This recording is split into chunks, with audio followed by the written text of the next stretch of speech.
Steel boots stomping, crashing the floor. Two wild Yinzers kicking through the door. Loud like a jag off at a pins game fight. Brace yourself, this ride ain't polite. Two Dum Yinzers, loud and proud. Heads in the clouds, voices in the crowd. Chaos brewing, they don't play nice. Hold on to your iron and grab your prime anti-slice.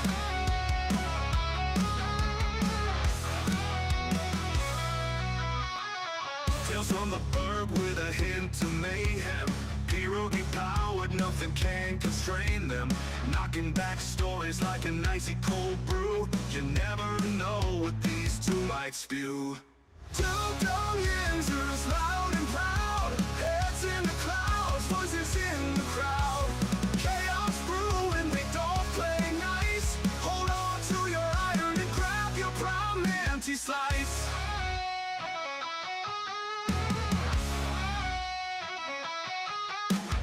Tales from the burg with a hint of mayhem. Pierogi powered, nothing can constrain them. Knocking back stories like an icy cold brew. You never know what these two might spew. Two Dum Yinzers, loud and proud. Heads in the clouds, voices in the crowd. Chaos brewing, they don't play nice. Hold on to your iron and grab your prime anti-slice. Rivers collide where the laughs always flow. Black and gold thunder everywhere they go. The madcap kings breaking every mold. With two Dum Yinzers, the stories don't get old. Two Dum Yinzers, loud and proud. Heads in the clouds, voices in the crowd. Chaos brewing, they don't play nice. Hold on to your iron and grab your prime anti-slice.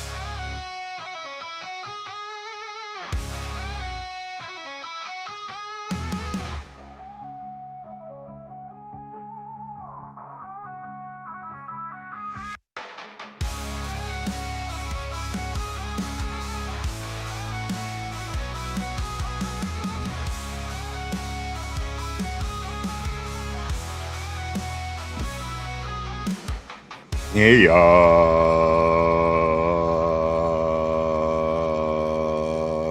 good morning, everybody. Welcome back to the show. Welcome back. It is Contemporary Thursday here on the Two Dum Yinzers. It's good morning, everybody. Welcome back. Glad to see everybody early this morning. Yes, there will be signs, as it was said previously on the show. There will be signs for the second coming, guys. I'm just saying. I don't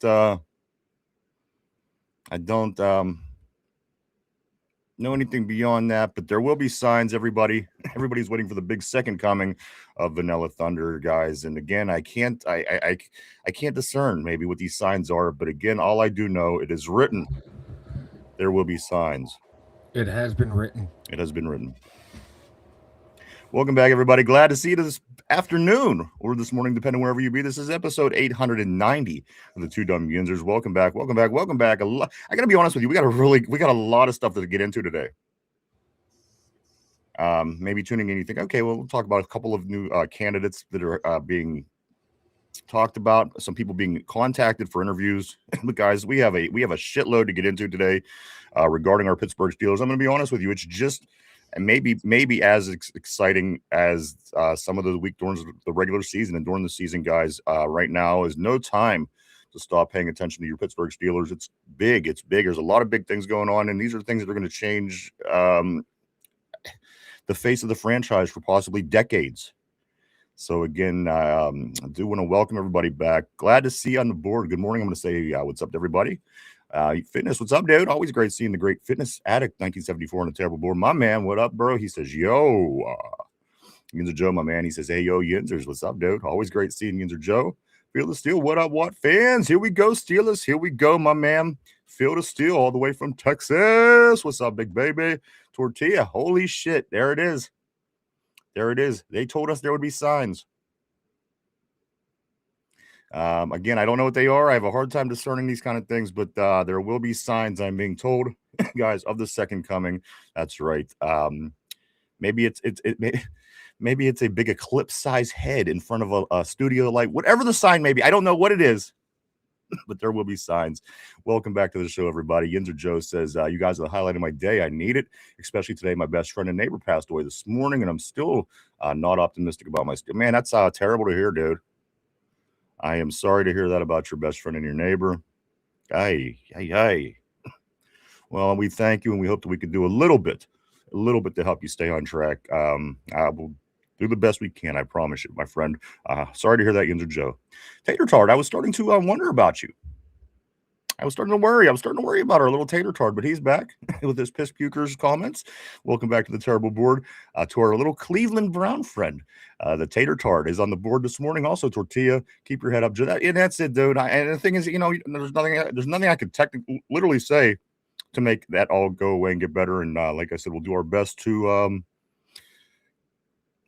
do our job here, and hopefully that works. As I said, I'm sorry to hear. I hate to hear it, and yeah. Feel the steel. Sorry, Yinzer Joe. Condolences. Absolutely, brother. The terrible board hamster is back. The hamster is back. Of course, the Tater Tart is back. The hamster, if you will. A lot of things to get into, but before we do get started, I just want to say a couple of things. Thank you to the weather gods. It's now like 16 degrees outside. It couldn't have happened on Monday night. We had the nicest weather ever. As a matter of fact, probably the nicest weather we've seen in about a month and a half. Frigid. I gotta say, I just wish that the Texans were coming to town today. Maybe. I don't know if we'd have any different results at the end, but again, I think the weather would now maybe play there against the Texans. But what is behind us is behind us. It's cold here in Pittsburgh. It's January 15th. It's the Ides of January, if you will. We're plowing through it, guys. It'll be warm before you know it. Groundhog will be popping his ugly head up here in a couple of weeks, and again in roughly 2 months. I don't know, maybe 6 weeks, give or take. Maybe we'll start seeing some nicer weather. So that's what's going on here in the big. Also, if anybody hasn't seen this drone show from the stadium the other night, it is incredible. I'm not talking about cool. I'm not talking about it was neat because you're a Steeler fan.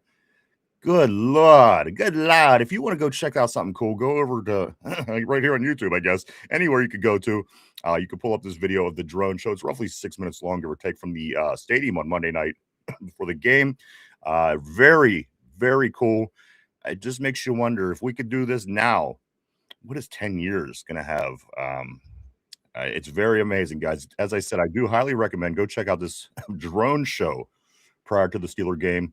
It is all over the place. It's all over social media, and again, YouTube. You could probably pull it up rather quickly, but really good stuff, guys. It truly is. I mean, a picture of Myron Cope popped up. I thought it was when he started talking. I didn't know if it was Finch or it was Myron. There was all kind of things, all kind of Super Bowl highlights. Hines Ward trotting into the end zone in Super Bowl 40, doing his little hop. Number 10 making that big catch, all with drones. It was truly incredible. I may watch it again and again and again. And if you're a Steeler fan, it certainly may raise a few hairs on the back of your neck, all the way back to the first Super Bowl win the Steelers had. There is highlights made by drones. Unbelievable, guys. Do check that out. I don't know. It's like I said, it's rather easy. Just type in Pittsburgh Steeler drone show.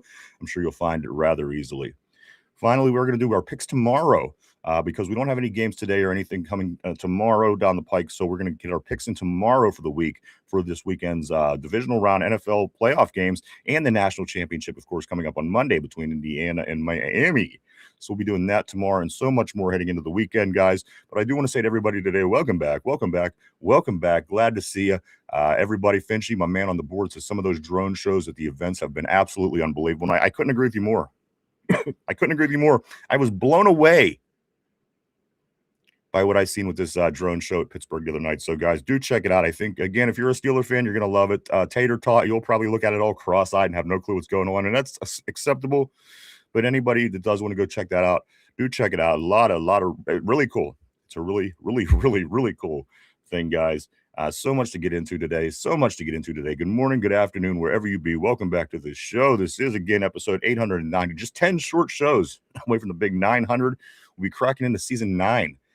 Here by the end of the month. And then again, we will be midsummer hitting the big 1,000 milestone, guys. I want to say thank you, everybody, for being here along with us for the ride. We got big things planned moving forward. It's as it is for the Steelers. It's a new beginning. It's a new year. It's a new. We have a lot of things coming up down the pike for you guys this year, so do stick around. Again, I do think that the Steeler offseason could be as interesting as the Steelers season actually was. So don't go anywhere, guys. You're going to get truly unfiltered, no media bias Steeler talk. We'll give it to you straight and raw right here on the show. Jen, always great seeing Jen on the show. She says, hi, everybody. Great seeing Jen from the great state of Wisconsin. Jen's over in Wisconsin.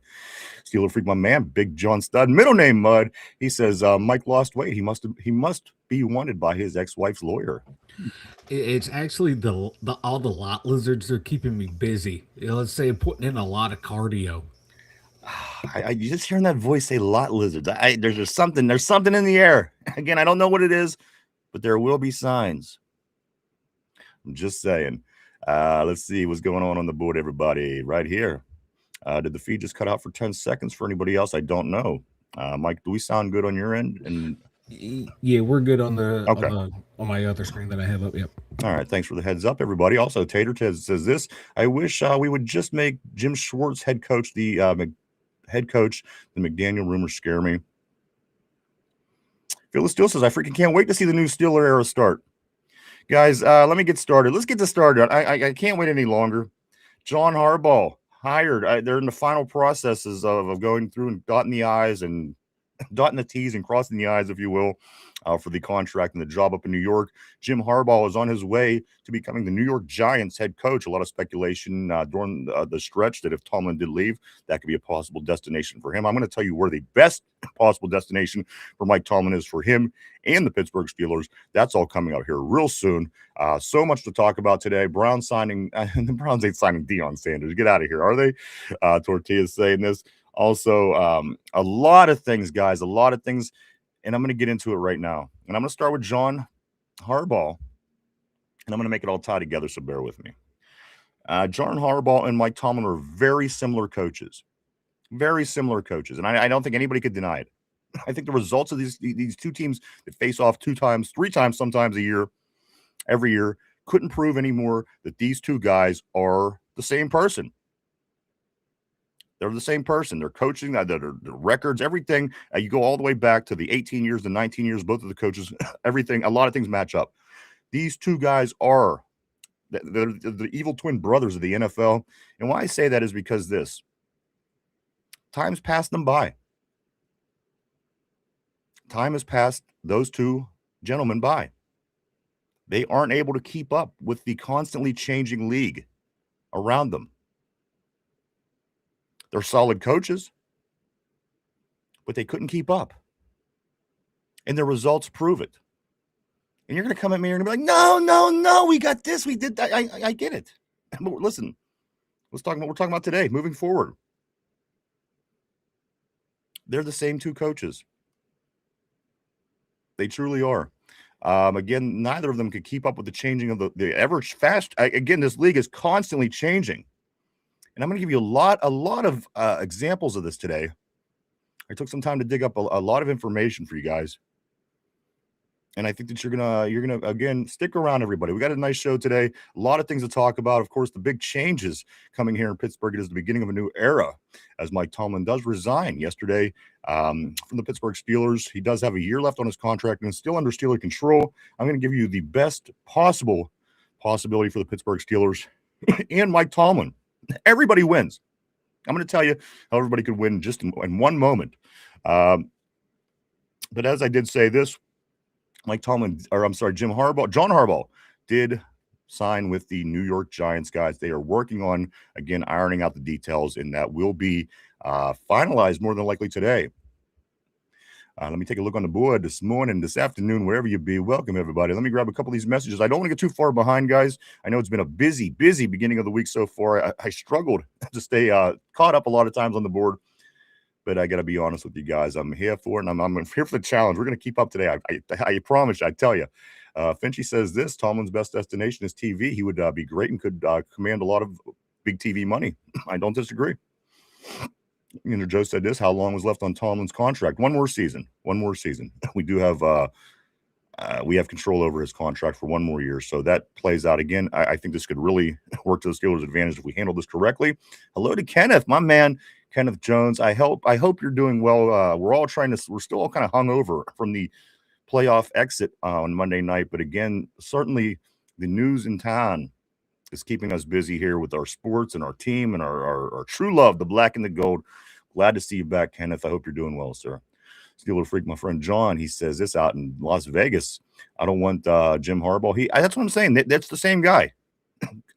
The only thing that's different between these guys is their skin color.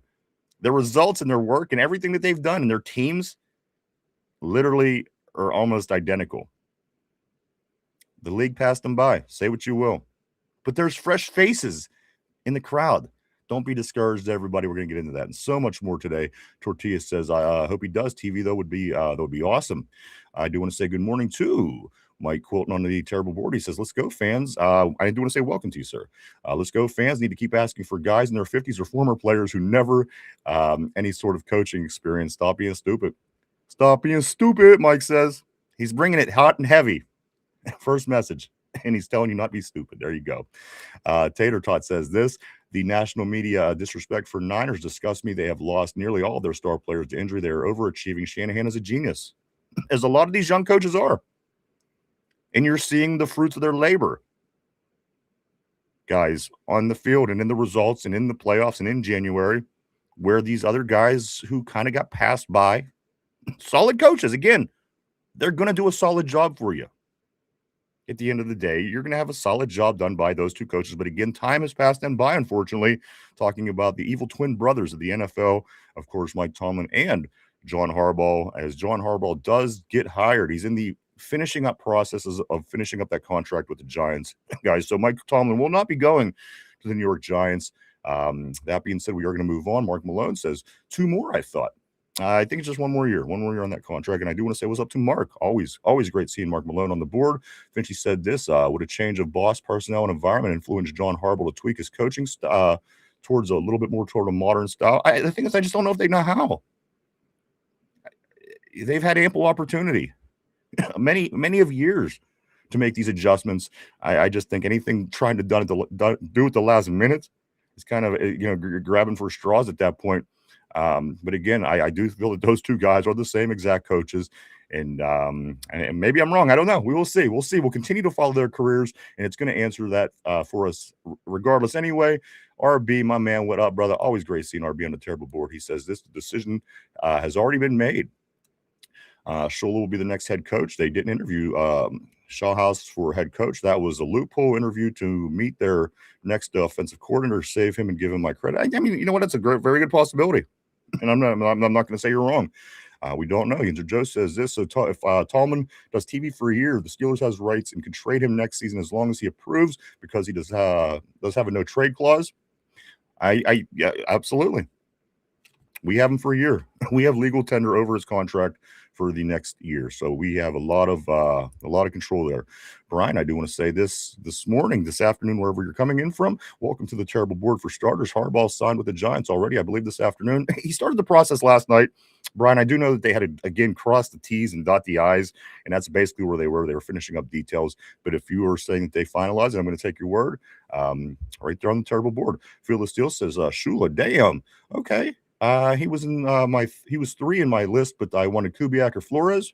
Again, we still don't know. I mean, RB does have a lot of good insight and things like this, but we're going to keep our eyes open, of course, moving forward, because we don't know yet exactly. We're going to still talk about a lot of different things today, a lot of different possibilities, and just a lot of interesting things about the Steeler team, past, present, and future. Because, again, this is the beginning of a new era for the Steelers, something that we've only seen in my life twice. There's been less Steeler coaches in the period of time that there's been more popes in the period of time that there was 3 Steeler coaches. So again, people that's telling me that this job isn't lucrative, I call bullshit. It's a very lucrative job, because again, if you want to make millions of dollars for the next 20 years of your life, how is that not lucrative? You're given a solid organization. How's that not lucrative? You have the opportunity to turn it around and be the man. How is that not lucrative? So again, I'm not buying the bullshit. I think people will be plenty happy to come here to coach the Steelers. And come on, be realistic. Be realistic. Tortilla, we have the right to Tomlin's contract for 2 years, I believe. After that, he's a free agent to go to any team. Yinzer Joe says, can you guys imagine getting Shula and McDaniels for offensive coordinator? Brian says this, Flores comes off as a mini Mike. I don't know. Would anything change under him? Tortilla says this, I like Shula. Yinzer Joe says, heck yeah, Tortilla. Mark Malone says this, hopefully Rooney will realize what a mistake he made by letting Haley go, keeping Tomlin, and they need to bring him back as head coach. I just read this morning he took like a high school job or I don't know what it is. It's Columbus. I don't know what they are. Aviators, some shit like this. I just read that Todd Haley took a weird job somewhere. So I don't know what that's all about. Yeah, Mike. Todd Haley's been out of the NFL for years now. I know, and that's the thing. Nobody's married to the idea. Again, I think people are just throwing out names. But I just seen this morning. Like, I think that's not. I don't think the Steelers are going to go for like a retread coach in any position. I think they're going to go younger, like they traditionally do. Get that young, and they would be smart to do it. And yeah. I'm going to tell you exactly why they'll be smart to do that here in just a couple minutes. Vegas, I do want to say what's up, brother. Always great seeing Vegas on the terrible board. My man from Vegas. And that's not saying I did like Todd Haley when he was here. Right. Just another pretty face over here, isn't he? Look at this guy. Let me grab a couple more here, and we are going to get into it today, guys. Finchy says Mark Haley could possibly come back as a head coach if new head coach wants him. Todd has a job, but he might be okay moving. He did. He just took a lesser, some kind of odd, again, an odd football job. Look it up. I don't even know what it is. Columbus somebody or other. Is the team. I just saw that this morning. John says this Steelers can get compensated if Tomlin goes to a team either this coming season or next. Yinzer Joe says the head coach we sign needs to let the coordinators run their stuff with no interruptions. If they fail, move on.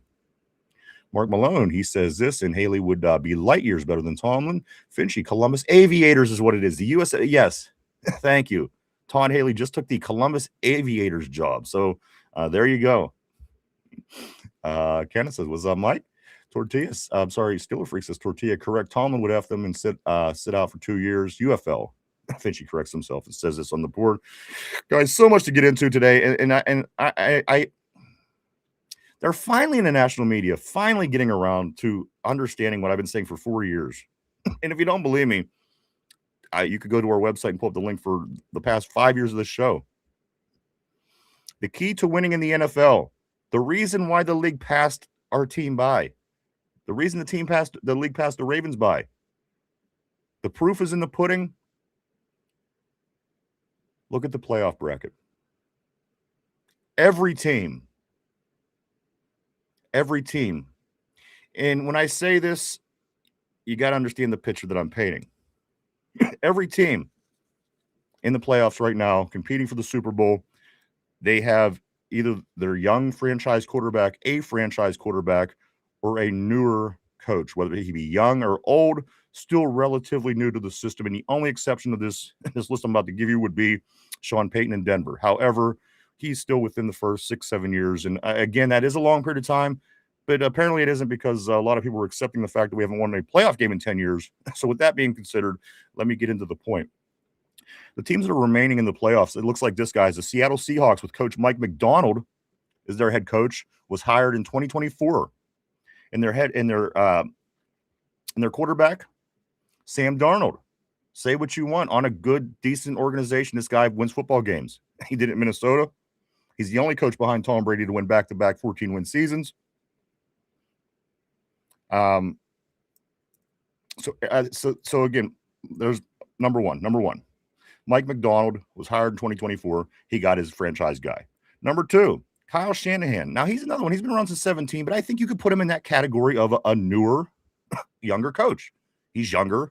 He's relatively newer. He came into San Francisco in 2017.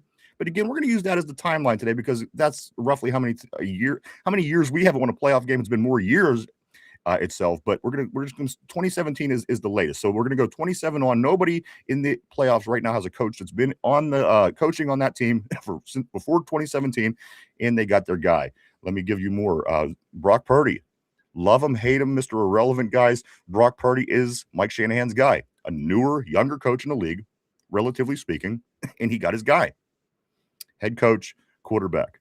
Number 3, Ben Johnson in Chicago. When the hell has Chicago ever been good? Maybe once, twice in my whole life.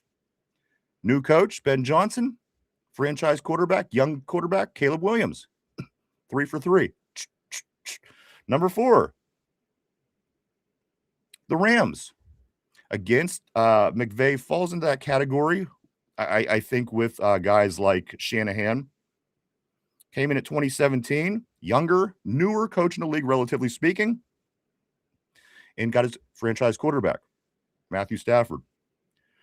Next, Buffalo. Again, one of these coaches that all fall in that category. The McVays, the Shanahans, all these guys. McDermott, that guy in Buffalo. Newer, younger, innovative, adjusting to the changes of the game. Quarterback, stud, franchise, Josh Allen. 4 for 4. Ching, ching, ching, ching. Number 5. Let's move on. New England. Their new head coach, they brought in 2025. New energy. New England was bad. Would they win 4 games last season? New coach, new energy, and Drake May, their young franchise quarterback. Ching. Let's move on. Houston, another team in the playoffs. What does this team have in common with everybody else? D'Amico Ryans, new head coach 2023, young franchise quarterback, CJ Stroud. Ching. And again, the last one here, Sean Payton's been around since he's been around a few years. However, he's a new face, new energy to that Denver organization. Yes, he had to go through the Russell Wilson years. I acknowledge that. But what else does he have? He has his young franchise quarterback. Ching. So, relatively speaking, every team that's in the running right now, all 8 of them, all 8 that's left, all have a younger, newer, innovative coach that is willing to change, unlike what us in Baltimore had for a dozen years. Tell me, and again, this is just now being picked up in the national media. Just this morning, I seen that idiot Orlovsky. He's talking about this like it's the newest idea and the great sliced bread. Get the heck out of here. Go back again on. I've been saying this for at least 4 seasons.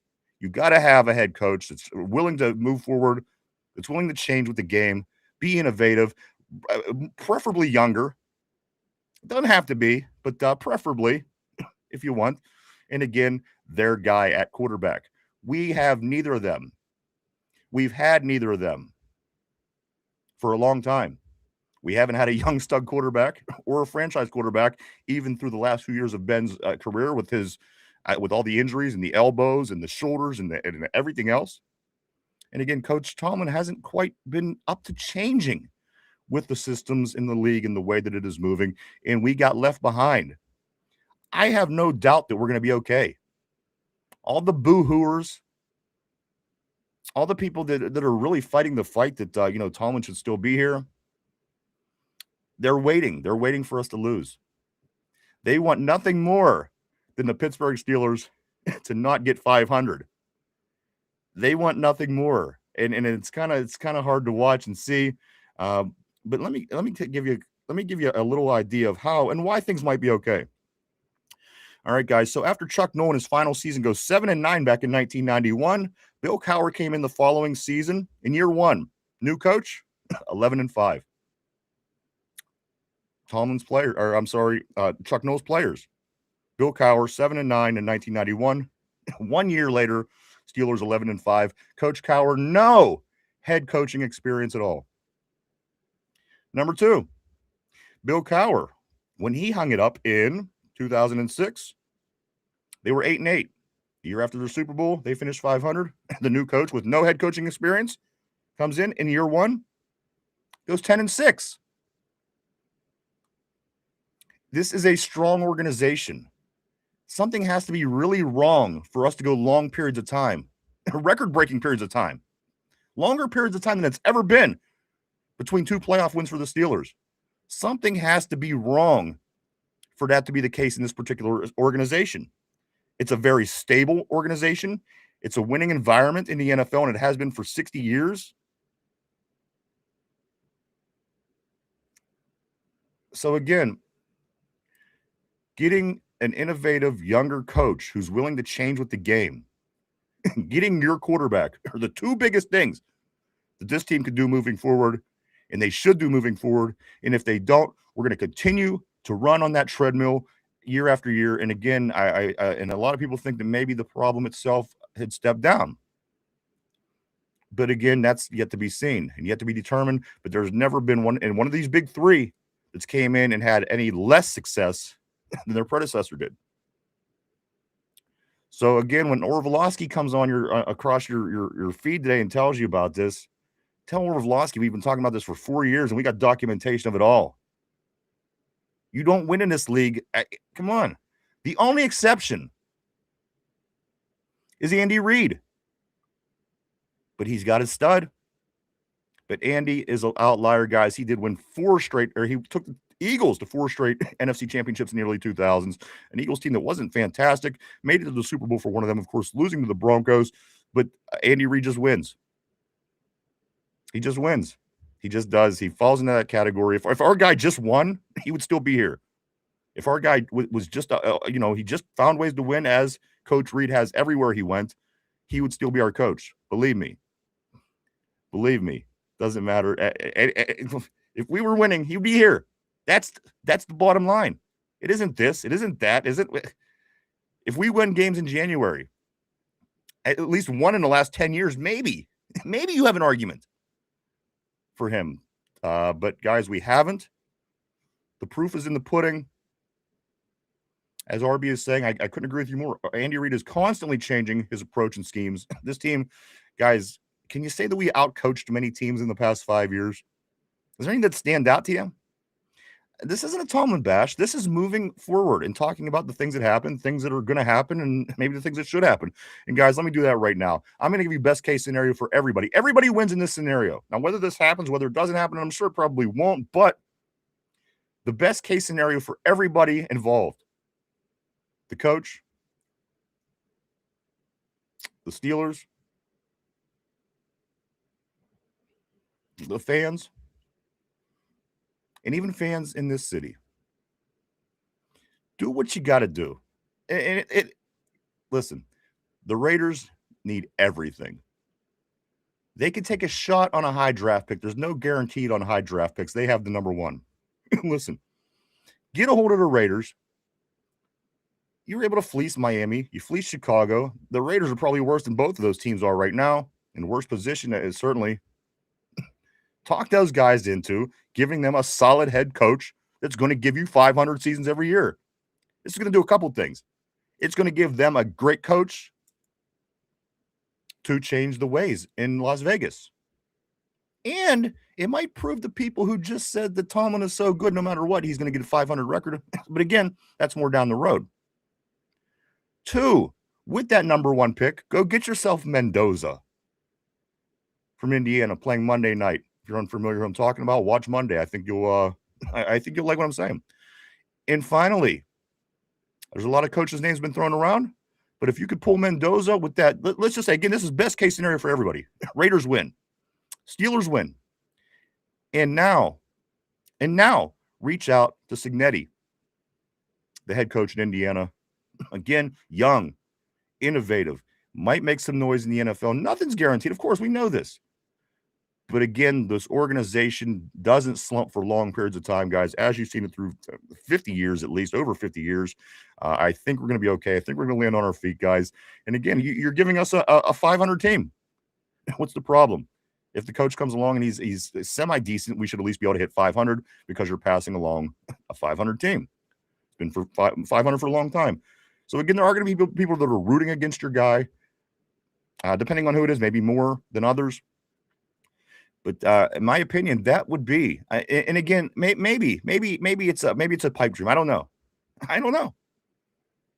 But this year is going to say a lot about the Omar Khan legacy that he's building for himself. Everybody knows that Tomlin had a lot of influence on drafting. Him and Omar Khan, if you watch the draft the past 2 years, are shoulder by shoulder. Shoulder to shoulder in the draft process.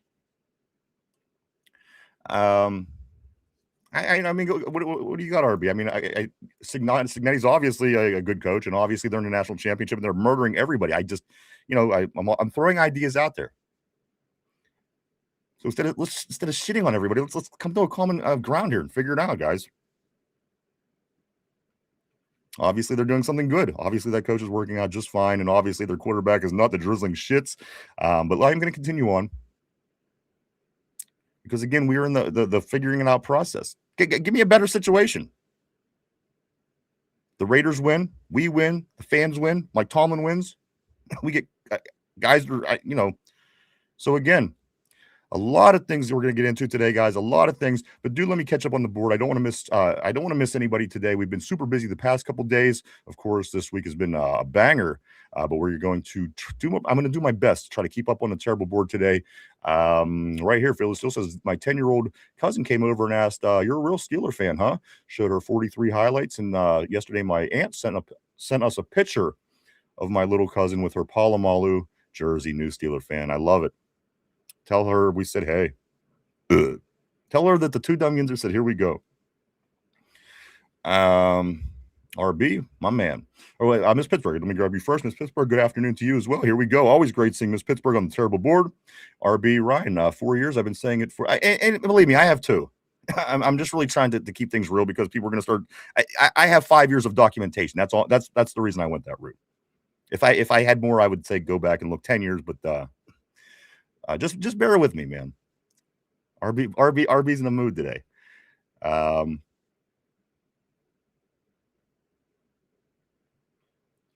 I'll get to you in a second, RB. Just bear with me. Let's see. He finishes that up by saying the dude read in the same game plan for 11 years against all 31 teams. Every week he did. His hope was to out talent you. No real actual planning. Tater says this. What's with the caps locks, bro? Are you special? Oh man, Phil, get him. You got Tater calling you special. Phil Steel says, I'm sorry. Steeler Freak says, too cheap, too loyal, too proud to change. Terrible scouting for a decade. Owner and head coach stuck in 2095. I could add more. Phil Steel says that Tater used caps due to bad vision. Hamster, he's saying. Shut up, Tater Tortilla says. Steeler Freak says this 2005. Yinzer Joe says every coach that is interviewed for the head coaching job in Pittsburgh knows it's stable. I know it's a franchise with opportunity and loyalty. This is attractive because head coaches have high rate of failure in the NFL. Of course, guys come and go all the time. Who doesn't want to stick around for 20 years and make millions and millions of dollars? That's not lucrative to you. Come on. I'm not buying I call bullshit on that. Phil Steele says Tater keep making the terrible board fun hamster. We love it. Tater says, yeah, I seen your wife. Sorry, bro. Oh man, they're about to go at it on the board.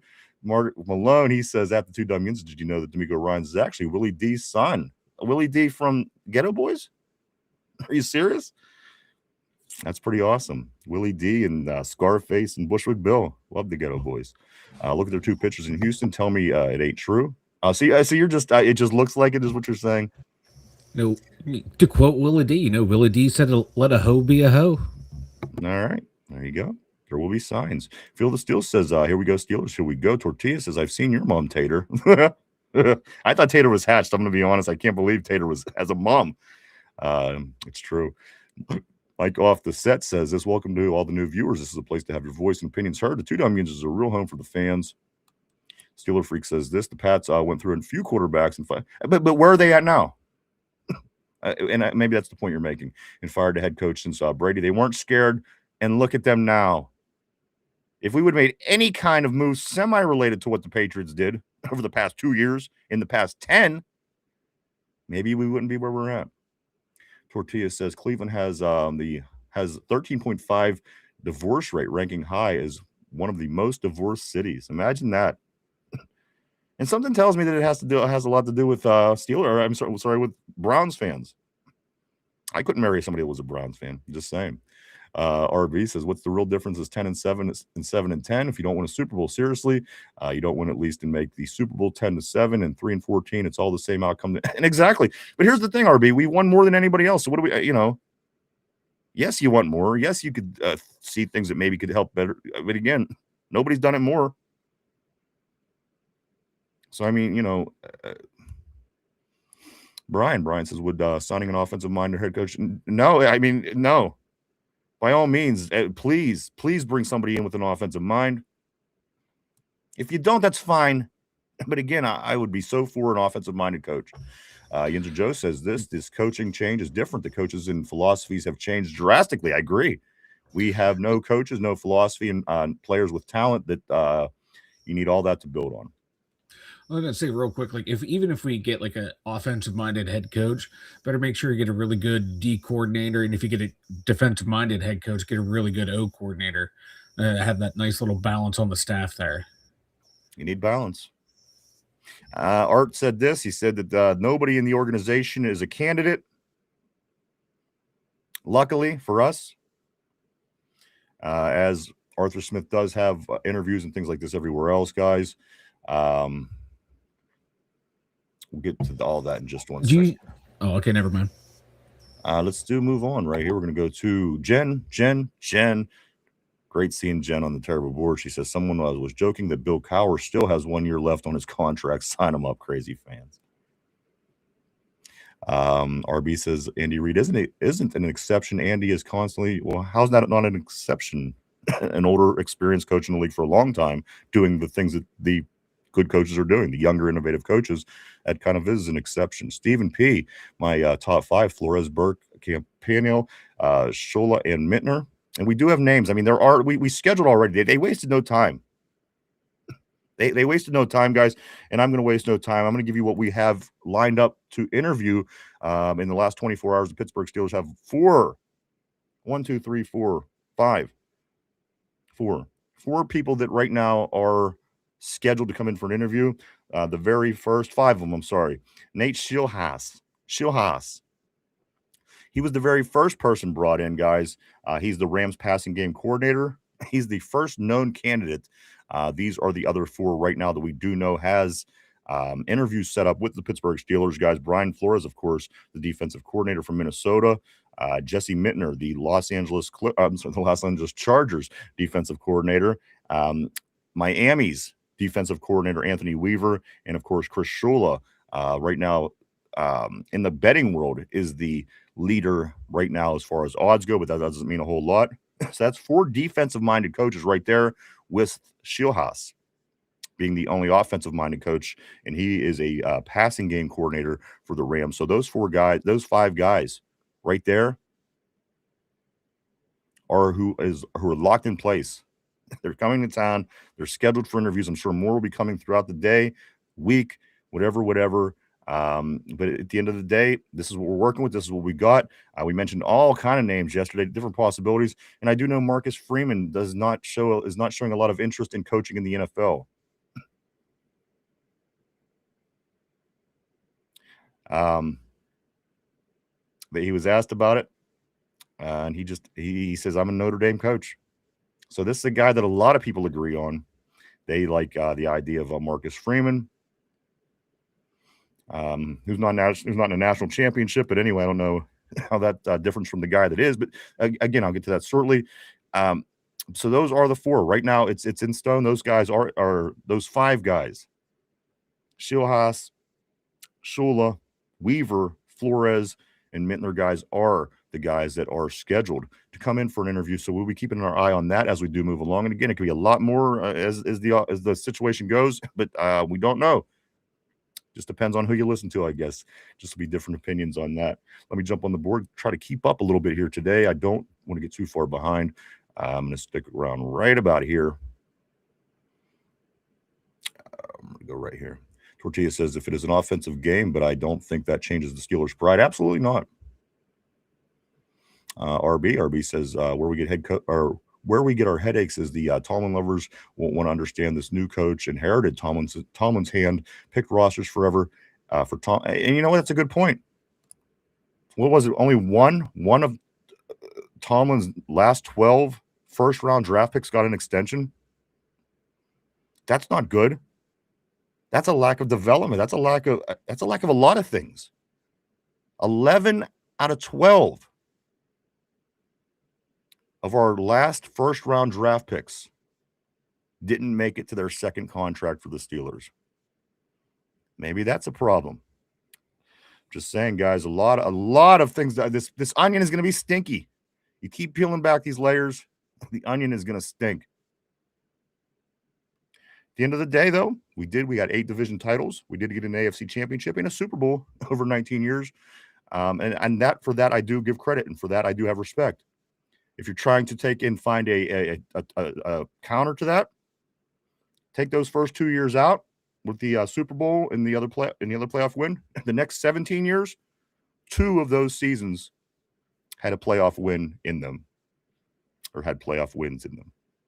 So after the first 2 went really well, we could argue players, we could argue coaches, whatever the case whatever you want to argue.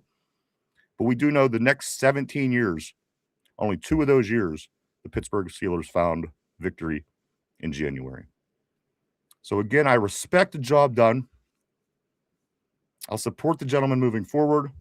He's going to become somebody's head coach. And I'm going to be, and again, if it could benefit us somehow, by all means.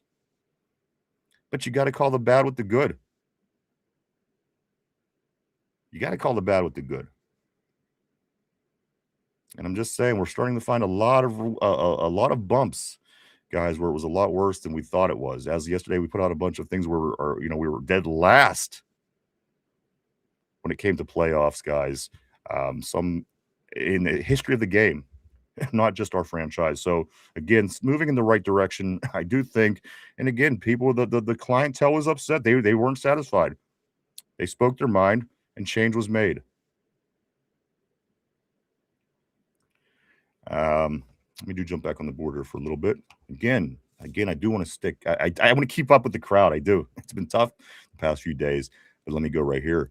RB says it will take 1 to 4 years to reshape the roster to new coaches' preferences. Tortilla says shit not if Omar Khan has anything to say. RB says go no. Mendoza is 1 step from the drizzling shits, and Signetti is 72. I mean, I acknowledge he's not 7. I know. Listen, neither is Jay Payton, Sean Payton.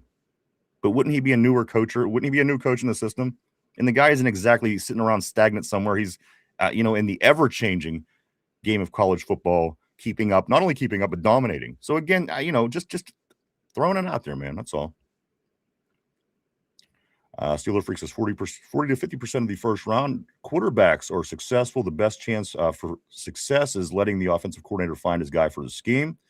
Lindsay, what's going on, Lindsay? She says we'll be fine, and I agree. I think we're gonna be just fine. I think we're gonna hit at least 500. Let me ask you this: let's say we do get at least 500, and we do win a playoff game. What is that going to do to everybody who just sits around and tells everybody that it's going to be shit now that this guy's gone? It's crazy.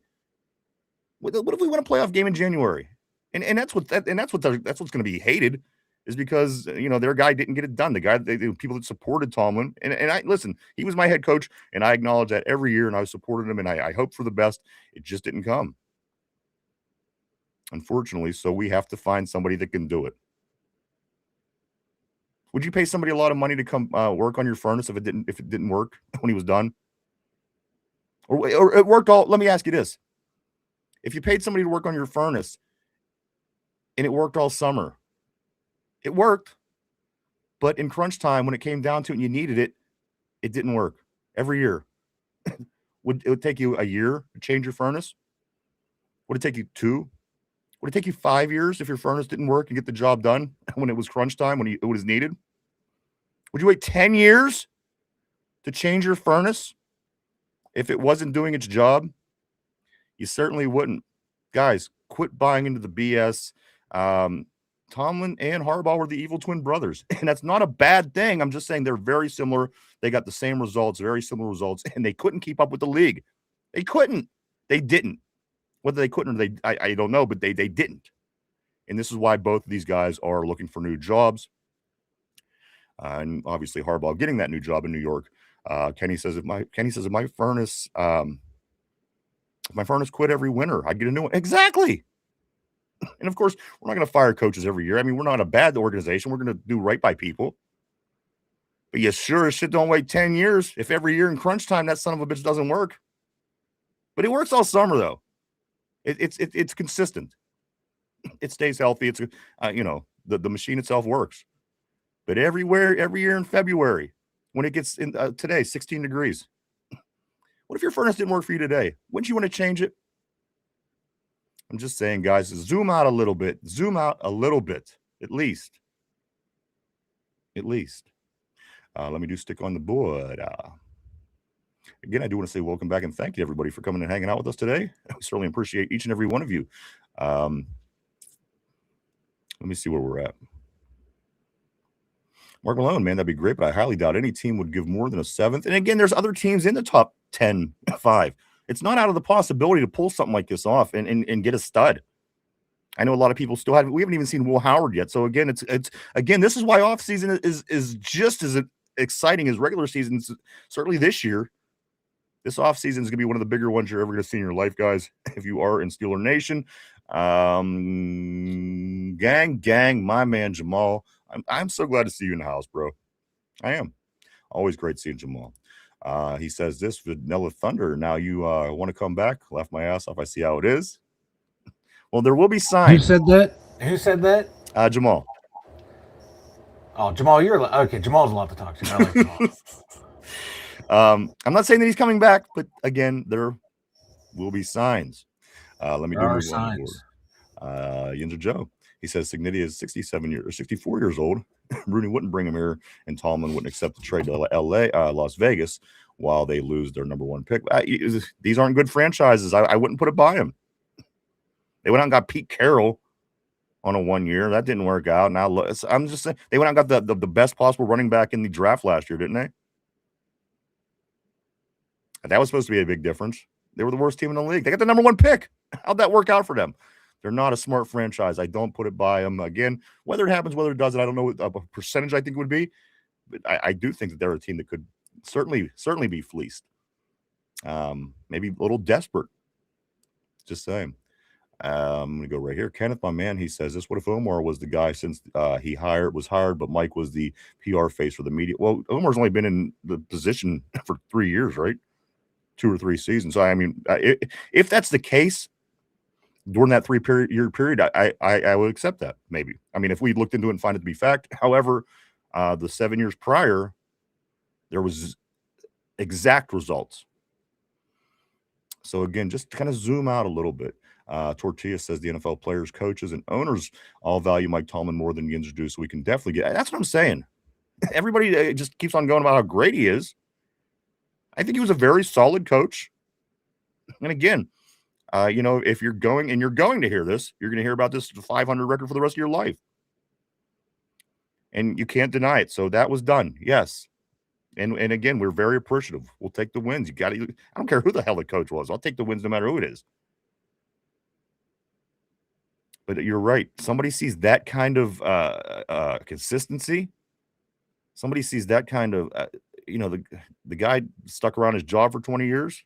Maybe a team like the Raiders are just desperate enough to say we could use a good head coach that's a proven winner more than a draft pick that may end up being a bust.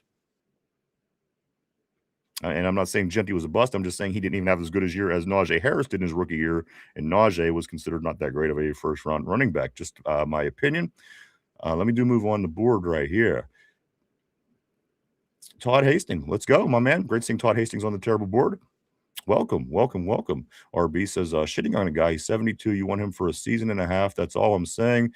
You can't be signing old heads, 42 max age.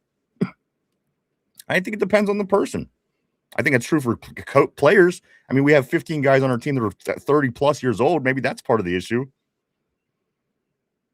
But again, maybe I don't know enough about Signetti. I know he's popular here. I know he's from Pittsburgh. I know people would accept that as a Mike McCarthy, maybe even, who was more like a Mike Tomlin speed. Mike McCarthy, Mike Tomlin, John Harbaugh. These guys are all the same speed. They all have roughly the same resume. The records, the wins, the losses, the Super Bowls. They all went 1-1. So those guys all kind of fit into a category with me as well. So I'm not big on the Mike McCarthys. I'm not big on, but I'm looking at all the options. That is one thing that I'm going to do. I'm going to look at all the options. Stephen P. did say Flores, Burke, Campanale, also Shula Mintner. Field of Steel says the Big Belch. Steeler Freak says, I assume they will go for young and longevity.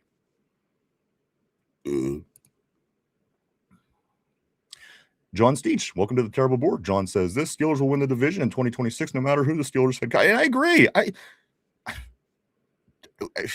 I don't see us dropping by changing the coach, because again, a lot of people think that coach was kind of what was holding us back. So if that was what was holding us back, we should at least do as well as he did with his 500 team that we're inheriting, that the new guy's inheriting. And again, I think there's going to be a lot of Steeler fans that hope for us to lose next year. Just keep that in mind. You'll hear it. Finchy says, I hope you're right, John. That would be pretty great. Tortilla says, a young DC. Most likely, if we can get a good offensive coordinator, we'll be fine. Jen says, is it July yet? Can't wait for training camp. So much to go between then, Jen. It's going to be a crazy, certainly here over the next month. And then we have the draft coming in 98 days right here to Pittsburgh, guys. This is going to be one of the most, in my opinion, one of the most exciting off seasons for the Steelers in maybe my lifetime. Maybe. Big Slim, welcome back to the terrible show. Big Slim says, I'm back. Chad, good morning. Been in Shell since the wild card game. I couldn't agree with you more, man. I've been kind of in a fog, if you will. It's been a fog. Welcome back to the show, dude. Always great seeing Big Slim back on the terrible board. Big baby.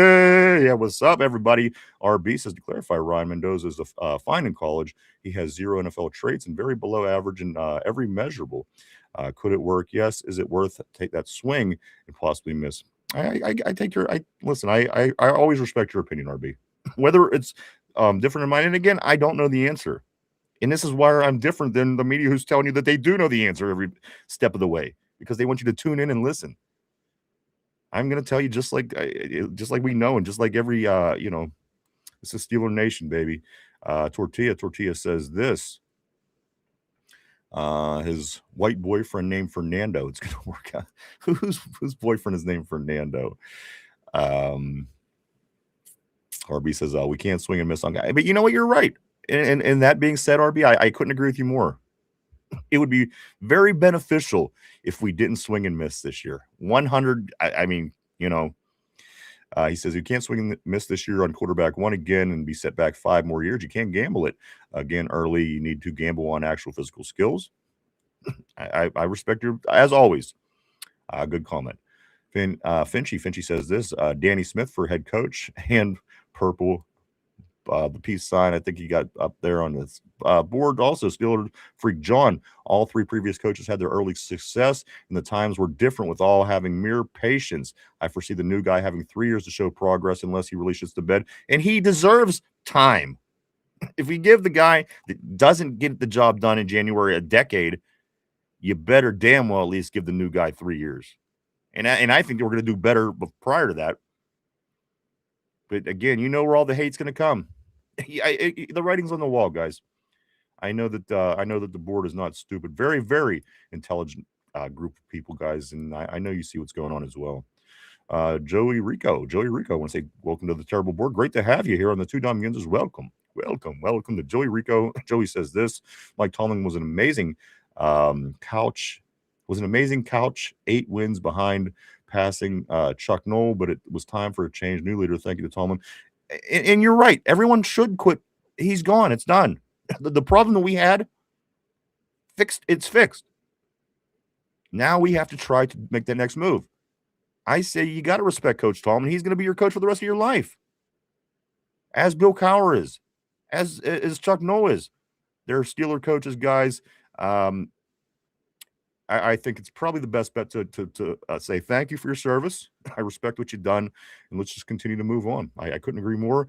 But referring to I think the Chuck Noll era, Joey Rico, is a fantastic point to make, because the end of Tomlin's era felt very Chuck Noll era-like, coming to the end in the 80s, into the 90s.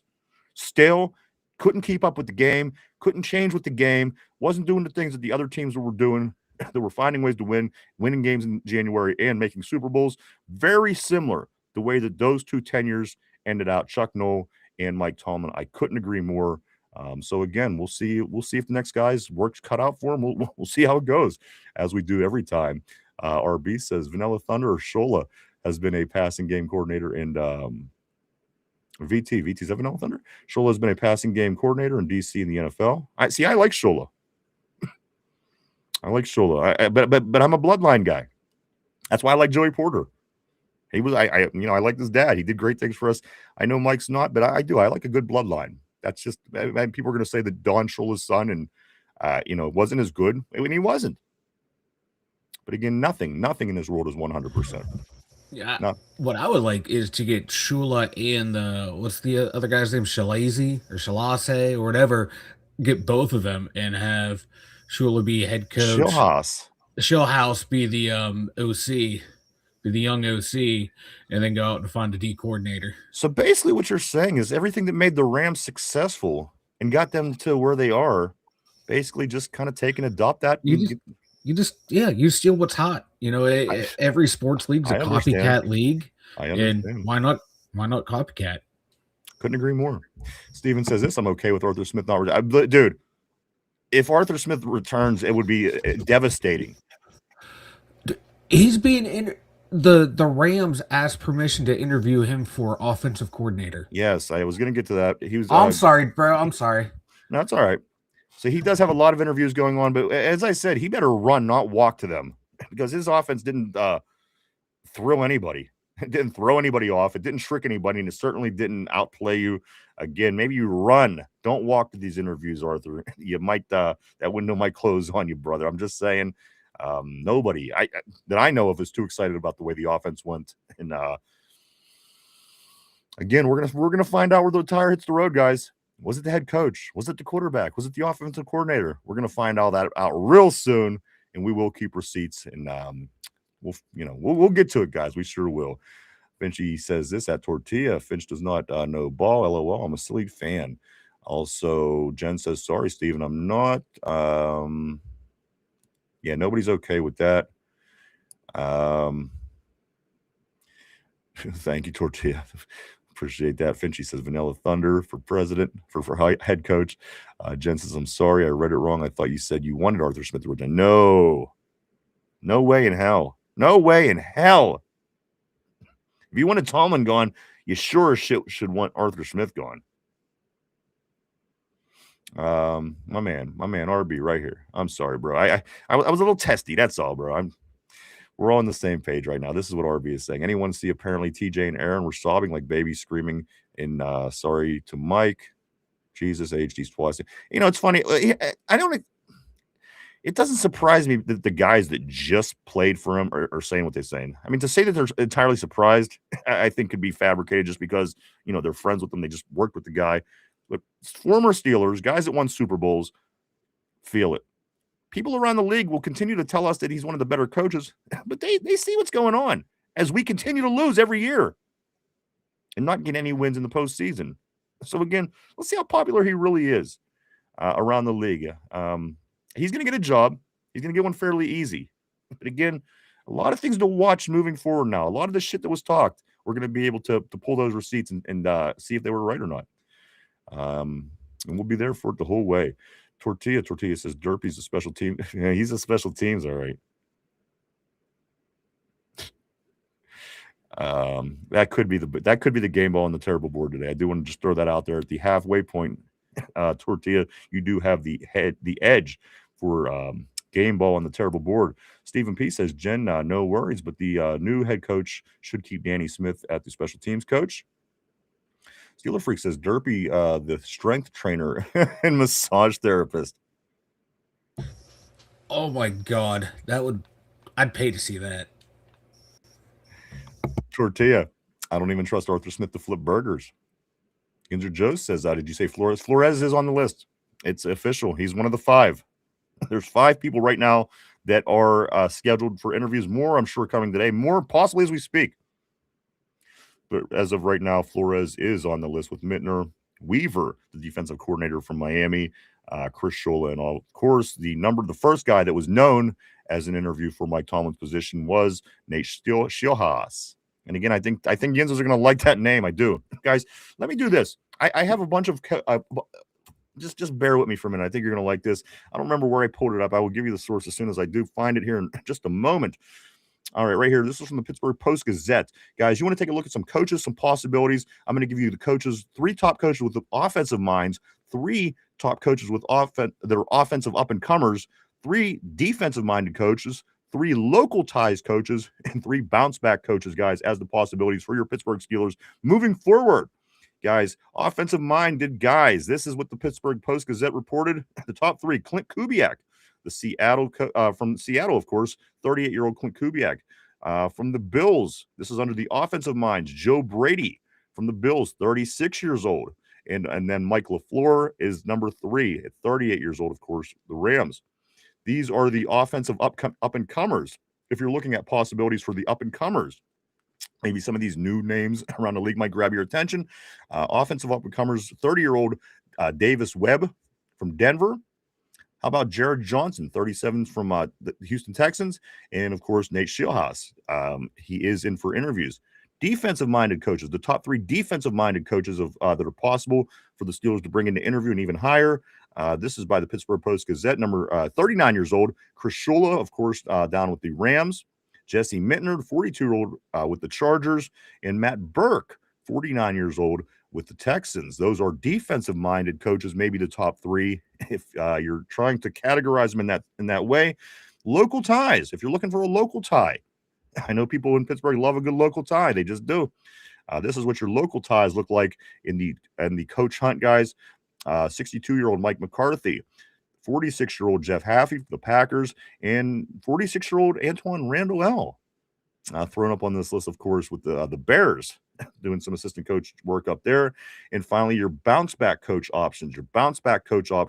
Guys, somebody I know that's been popular here in Pittsburgh, at least for quite a few years, Brian Flores, the 44-year-old who's the defensive coordinator with the Vikings, Robert Salah from the 49ers, 46 years old, and John Harbaugh, who just took the job with the Giants. Guys, he's off the table. But according to the Pittsburgh Post-Gazette, those are the top 3 in each of those categories, possibilities to be possible candidates for the Steelers head coaching position. Of course, Mike Tomlin did resign 2 days ago. We're trying to figure it out. We're trying to look at all the options. We're trying to see who's out there. Again, we have the offensive-minded coaches, the offensive up-and-comers, defensive minds, local ties, and bounce backs. Interesting group of names, to say the least, guys. And you know what? Maybe the guy that we hire is not even on that list. We don't know as we are in the early stages of this process. But as we did say yesterday, every one of the last 3 big 3 were hired in January. 27, 22, and 21 of their respected year of hire. I'm talking about Chuck Noll, Bill Cowher, and Mike Tomlin. So history, if it indicates anything, this decision will be made a little sooner than maybe a lot of people expect, but that's, again, not etched in stone. And another note on that, all 3 of those guys, all 3 of them had 0 head coaching experience coming into that job. So just some things to keep in mind as we do continue the hunt and then the search to see who could be the next Steelers head coach.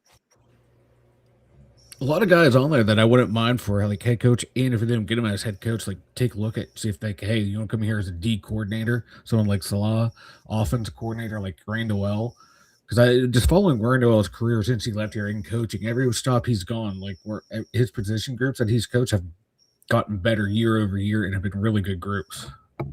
Absolutely. There's a bunch of lucrative names on there, guys. Let me take a look at some more comments. Please keep them coming. Love comments, and I'm going to do my best to not miss any of them today, as we set records earlier in the week, Mike, over 1,500 on the other day, and that was the record on the show. So, guys, keep them coming. Thank you for all the love. We're going to do our best to keep up with it. Let's do go right here to Stephen P. You know what? I moved Stephen P. Where'd he go? There he is. Stephen P. I think they should interview Matt Burke, the Texas defensive coordinator, and Anthony Campanile from the defensive coordinator for the Jags. Tung Famil says, I do want to say welcome to the terrible board. Welcome to the show. Glad to have you. Give Howard a shot. If he sucks, then we can go out and get our quarterback the year after that. It's not the worst idea in the world.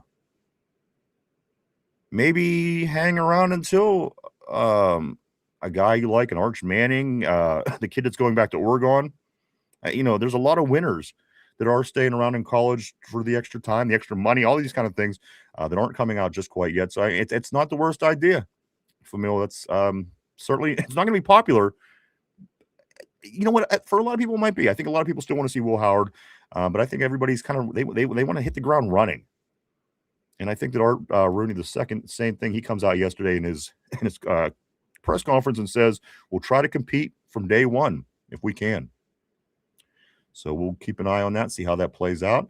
Lindsay says, I want Smith and Austin gone. That includes Jonnu and Calvin. Take all the Smiths and all the Austins and just get them the hell out of here. Mark Malone, Bruce Arians, and LeBeau. You know what? Arians and LeBeau did a great job. I don't mad respect for all former Steeler head coaches. That doesn't uninclude Mike Tomlin, guys. Everybody he deserves to respect. He headed your team for 2 decades. So again, do what you want with that. Like him, don't like him, gotta respect him. He was our dude. Let's go right here. Steeler Freak says for the first 2 rounds for a decade, only 2 were extended. Muth and TJ. Tortilla said Arthur Smith so bad anyone named Smith catching strays. Will Smith getting it out there in California. Let's see. Right here. I do want to say what's up. Good afternoon to Bam. Bam66. Big baby. Welcome to the Terrible Board. Big Bam. Bam says this. Where did Bam go? Why did this board move on me like this? Khan may be gone with a new coach. Again, this is going to tell a lot about his legacy. What Omar Khan is able to do. I thought his being aggressive these past couple of years, I liked it. It's been very un-Steeler-like of the past. However, I think you have to be a little bit more aggressive again moving forward with this league. So it's going to be interesting to see how the Omar Khan thing plays out. Yeah, him and Art are heading up the search, so he'll be here. But his not only with the draft classes, but the way the coach performs is going to that's going to affect his longevity with the Steelers as well. It is, because he's helping lead up the search for the new coach. Armac, always great seeing Armac on the board, my man. Glad to have you back. Mark Malone, he says this: we're instant contenders now that we're free of Tomlin. Tortilla says Rooney said he's looking for the new head coach with Khan. They're working side by side, hunting them down. Brian, I do want to say, we just talked to you, but welcome again. Start with Will Howard, finish with a down year, and use defense to trade up to get Arch Manning, get some bad contracts. Again, these aren't bad ideas, and there's going to be millions of ideas. So keep them coming. None of them are bad at this point, unless they're bad. That was not a bad opinion either. Was up to the big Armac on a terrible board. Joe says it would be because it was Tomlin's team and the coordinators couldn't develop them. They literally developed nothing. We couldn't develop any draft picks to keep him around for a second term. Muth and TJ. We couldn't get any assistant coaches hired as head coaches in 20 years. Those aren't great things. Yes, a very solid coach. But again, there's evidence to back up that he was a very solid coach. I'm going to give him that, and I do respect him, and I will continue to call him Coach Tomlin for the rest of my life. But that's where I'm going to stop. Let's move on. The Mannings haven't missed yet. I couldn't agree more. Say what you want. Again, I'm a bloodline guy. If it wasn't for bloodlines, we don't have JPJ. I like a good bloodline. Again, even Connor Hayward, little meatwad. Very serviceable. Come on. I mean, he might have been one of the more productive players when it was all said and done, getting in there, doing the hard work and his tush pushes and, making some big plays when he was called on. More to say than other players at certain times. So do what you want with that. Kenneth says, if my furnace quit every winter, I get absolutely. Steeler Freak says Arch isn't all that. I agree right now, but he did improve and he did win some big games pretty handsomely down the road. Keep an eye on him. He's in college for another year. I'm not ready to shit on Arch just yet.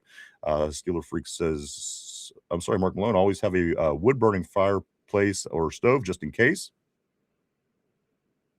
So what are you saying? We should hire a wood burning stove to be our head coach? Just kidding. Tortilla says the Mannings haven't missed yet. That's what I'm saying, John. I mean, the Mannings haven't missed yet. And here's the thing: if somebody else gets Manning and he becomes one of these quarterbacks that's going to win a lot of in their career and just it becomes a winner in the NFL, we're going to feel pretty bad. So again, you got to look at all the options. Put all them options out on the table. Let's look at them, guys.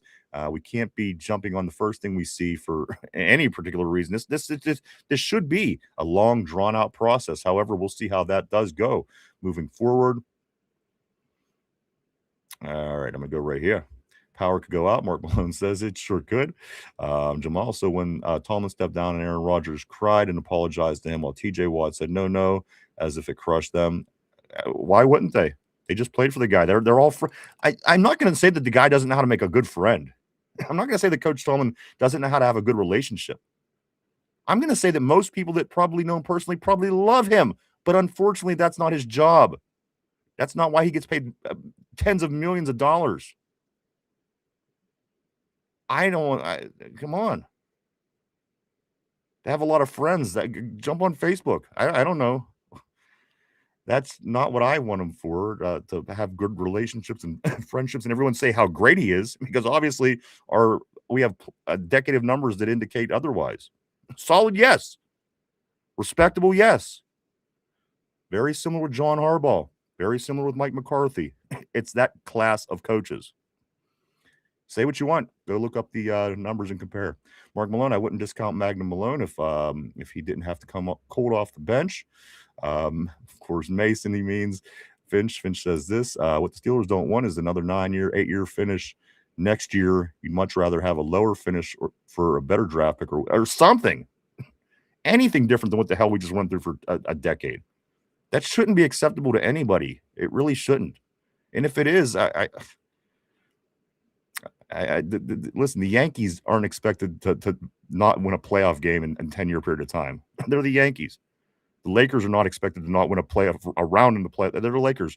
Steelers fall in the same category, guys. It's embarrassing. We got to get back on the right track here. We got to win football games in January. That's the only thing that matters. And that's the only thing we haven't done in a decade. So we're doing what we have to do. Jamal,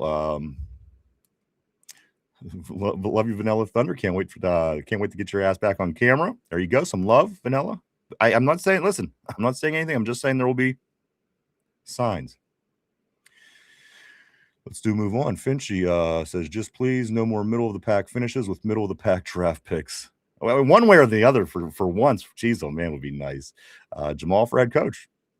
Finchy's saying. Finchy also says, I would like Mason Rudolph as that solid long-term number 2. I mean, how much longer is he going to hang out? I mean, yes, I'm sure he has one of the best jobs in the world, standing on the sideline with his football friends, getting paid mad money, and again, getting very little action.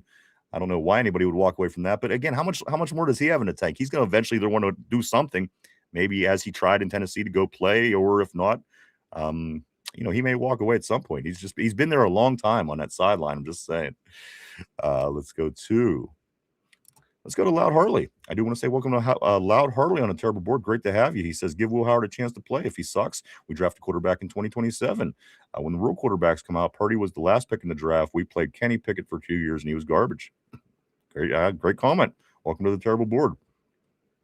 Mark Malone says, Jamal, VT is busy having threesomes with super hot college chicks. And you should have seen him when we was down at the tailgate the other day. There was women hanging on, real live breathing, bleeding women hanging on Vanilla's neck. I've never seen anything like it. It was worse than Hollywood Derpy. It truly was.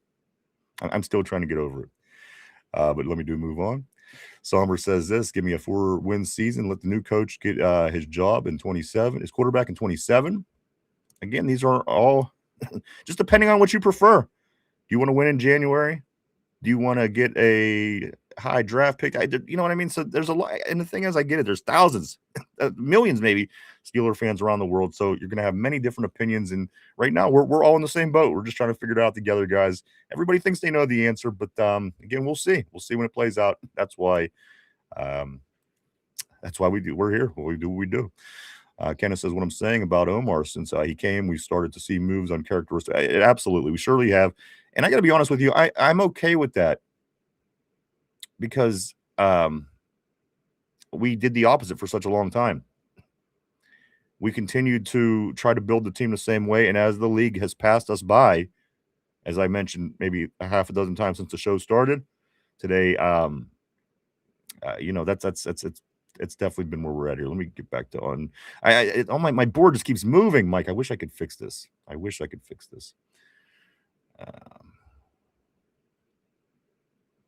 Okay, there you go. Back to the Omar Khan comment. So again, let's see if his way of doing his job is going to be beneficial moving forward or not.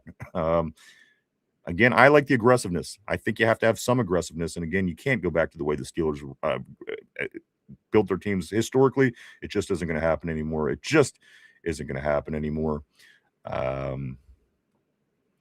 Let me go to Delmar Good. What up, Delmar Good? Welcome to the show. Glad to have you on the terrible board. He says this. Glad you said that about Will Howard. I think he's he's going to be a good franchise quarterback for the Steelers and the right offensive coordinator. You know what? And the thing is, the unfortunate part about Will, we got 0 looks at him. He got hurt in preseason with the hand, and then the season came along, and then he was still on the, he was inactive forever on the IR. So that certainly keeps things interesting here as the draft is only 98 days away right here in Pittsburgh. Again, this might be one of the most, most busy off seasons you've seen in your life, everybody. Maybe somebody else has seen busier, but for me personally, guys, this might be one of the biggest off seasons in quite some time for the Pittsburgh Steelers. Somber says they aren't getting a 60-year-old coach. Steeler Freak says 22 free agents on a 1-year contract, most who are washed. Aaron Rodgers showed his age and his inability to compete against real defenses. The team was staring at a bad next season. Ottenworth, perhaps. Loud Harley says, I want Shula because we have to get out of the dinosaur 3-4 defense. Would mind trading Watt while he has value. Please know Mike McCarthy. I agree.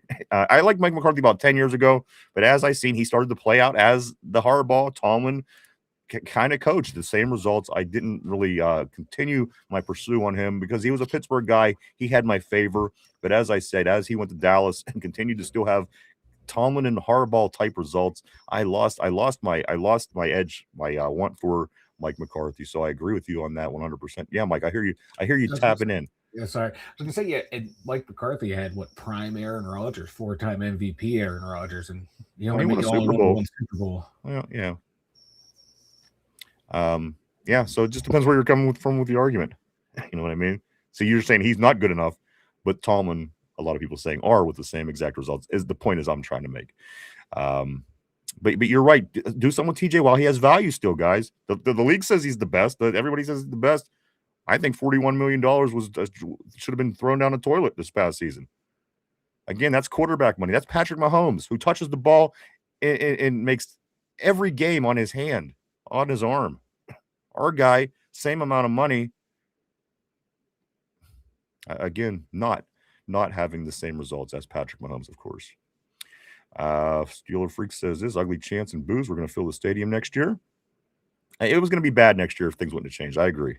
Unfortunately, and things probably worked out for the better. Yinzer Joe says this, yeah, win the division, but still in losing the wild card game, still blaming coaches too. It'll be this way for the next 10 years. Tortilla says the chance would fill the draft. The chance would fill the draft as well as probably every damn pick. John says this, note to all coaches who will interview, don't say fucking rebuild in front of Art. Yeah, he didn't like that word, did he? Let me take a look back, see what we got. Yeah, go ahead, Mike. Fuck the rebuild. All right, there you go, everybody. Let me get into some more stuff. We do have some more talking points as we are moving along quite well today, guys. I want to say welcome back to the show. Welcome to the show. This is episode 890, the Two Dum Yinzers. Glad to see everybody today. Glad to see everybody on the terrible board today. Let's see what else we do have to talk about, guys, as we do have some talking points here. Yeah, you know what? Let me do this. And I know nobody cares, but I'm going to do it anyway. We signed 13. We signed 13 players yesterday to reserve future contracts. Some names you may recognize, some names you may not. Max Hurlman was with the team last year. He did a backflip in the end zone, if you recall that, in the preseason. He is signed to a future reserve contract. Also, Lou Nichols. I like this running back. I thought he showed some promise in the preseason. Lou Nichols is signed through the future reserve contracts. Cole Burgess, the wide receiver from the Bengals. John Rice Plumlee, Stephen Jones, Aiden Williams, the offensive lineman. Kyler Baugh, the defensive tackle. Anthony Goodlow, the defensive lineman. KJ Henry, the defensive lineman. Julius Westkoff, the outside linebacker. Daquan Hardy, the DB. Jack Henderson, the DB. And finally, Cal Adomitis, the long snapper guys. They were all signed in the past 24 hours on a reserve futures contracts. So, again, just getting the Steeler information out there, guys. That happened also in the past 24 hours, signing all those people to those particular contracts. Let me move on the board here. I did want to say this. Somebody questioned yesterday. Yes, Daniel Jones is a free agent this year. He was only on a 1 year. Whether you like him, whether you don't, listen. I'm not a Danny Dimes guy. I didn't like him in New York. I didn't like him with the Colts. I thought the Colts were highly overrated even when he was playing well. I don't want Danny, but it was asked on the board yesterday, guys. He is, in fact, a free agent. Danny Dimes, Daniel Jones, of course. What else do we got here? I mentioned it earlier. Oregon's quarterback going back to college. We did sign 2 offensive linemen. Aiden Williams, remember him? Aiden Williams, we did get him back signed. Also, Doug Nestor, the offensive lineman as well. So those guys, those are just some personnel moves made within the team here over the past 24 hours. All right. Did anybody catch this? This is just to break it up a little bit. Did anybody catch what what Antonio Brown said the other day after Tomlin? It was either right before Tomlin got fired or right after. But Antonio Brown, he comes out and says this. I should have the note here somewhere in front of me. Antonio Brown, get this, guys. AB, this was quote, "They said I was the problem. Looks like Mike T needs me more than I ever needed him." You guys agree? You guys agree? Just very interesting. Something that AB did put up, of course. A lot of attention being brought to Mike Tomlin. And it should, and it will continue. But AB, just interesting. Little side note here. AB, quote, on his Twitter page, formerly known as X, formerly known as Twitter, says, quote, "They said I was the problem. Looks like Mike T needs more than I needed him." Just interested, guys. See what your thoughts on that. AB was very productive. He was a madman. But the guy put up results. I mean, his numbers, one of the best wide receivers in Pittsburgh Steelers history. Of course, guys coming out of the 6th round. So, again, just an interesting side note. I did see that. I wanted to bring that up briefly. Jerome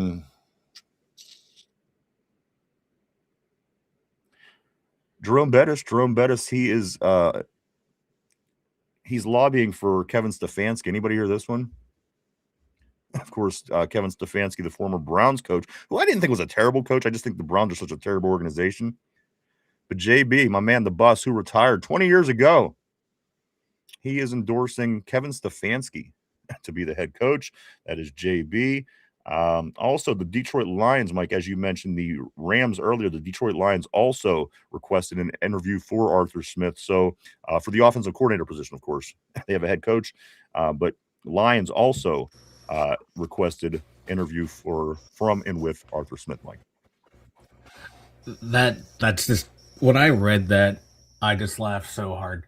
Like, why would you were going from Ben Johnson to Arthur Smith? Right. Like, really? Like, what kind of crack are you smoking up there? Players were upset with the coordinators. Apparently, it came out yesterday. A lot of the players are saying they were more upset with the coordinators than they were with Coach. But again, Coach is not an unlikable guy. If you know him in your personal life, you're probably going to have a good relationship with Coach Tomlin. And I think that's where it got tricky with him. It's hard to get rid of somebody that you like. And I think players are, again, you're hearing it from the players that played from him. James Harrison said he never thought that Mike Tomlin was a great coach. And this guy was a Super Bowl winner. Multiple-time Super Bowl winner, actually. And all the other players, in their opinions, of course you're going to hear the guys that were in the locker room with him this year saying great things. Of course you are. And in the big picture, I'm going to say great things too. I do respect him. And again, I do thank him for his services. But again, when Chuck Noll ended his tenure, I really feel it's time to move forward and continue moving forward and moving on. With that being said, let's see what else we got. I did mention earlier, Notre Dame coach, a lot of people like this guy, Marcus Freeman. He says he doesn't want to leave for the NFL. Was asked about coaching in the NFL. He says, I'm the Notre Dame coach. Not a lot of indication given that he has any interest in the NFL, at least at this point anyway. I know a lot of people would like him. So, again, that's just something that is off the table for now. Art Rooney II did say nobody on the Steelers staff will be a head coach candidate. That's a plus. That's a big plus. See, at least he's, we complain about Rooney in this, but, if he was really dumb, like a lot of people says he is, a lot of these decisions these things that he's saying, maybe he wouldn't be saying, they'd be doing the opposite. So I don't think that's a lot of teams go with guys underneath the head coach that leaves with the interim coaches and things like this. I don't think that's a bad thing that Art Rooney says that this is going to be outside of the organization is higher. I just, again, I don't see the wrong in that. Let me get on the board. Let me get on the board. Let me find out where we're at. That's going to be the challenge. Because my thing moves constantly. Here it is. Finchy says, Fernando was an ABBA song. It sure was. Something in the air that night. The stars were bright. Fernando. I'm not even an ABBA fan, but guys, I've heard enough music in my life. Amazing couch. Somber is saying, Steeler Freak says, can you hear the drums? Fernando. There it is. Steeler Freak, yes. Steeler Freak says, I was wrong about JPJ. Loud Harley says, Arthur Smith can sell beers outside. Can he? I don't even know if I want him doing that. Did you just see that offense this year? Ron Calabrese with red sauce. John is saying, Mark Malone, Tomlin forbid him to use the middle of the field. LOL as staple of the Smith's offense. I don't want to see anything that even looks like that Smith offense the rest of my life. I don't want to see anything that resembles anything that has one wide receiver and 65 tight ends and doesn't use any of them the right way. What a cluster F that was this year. So glad this year's behind us.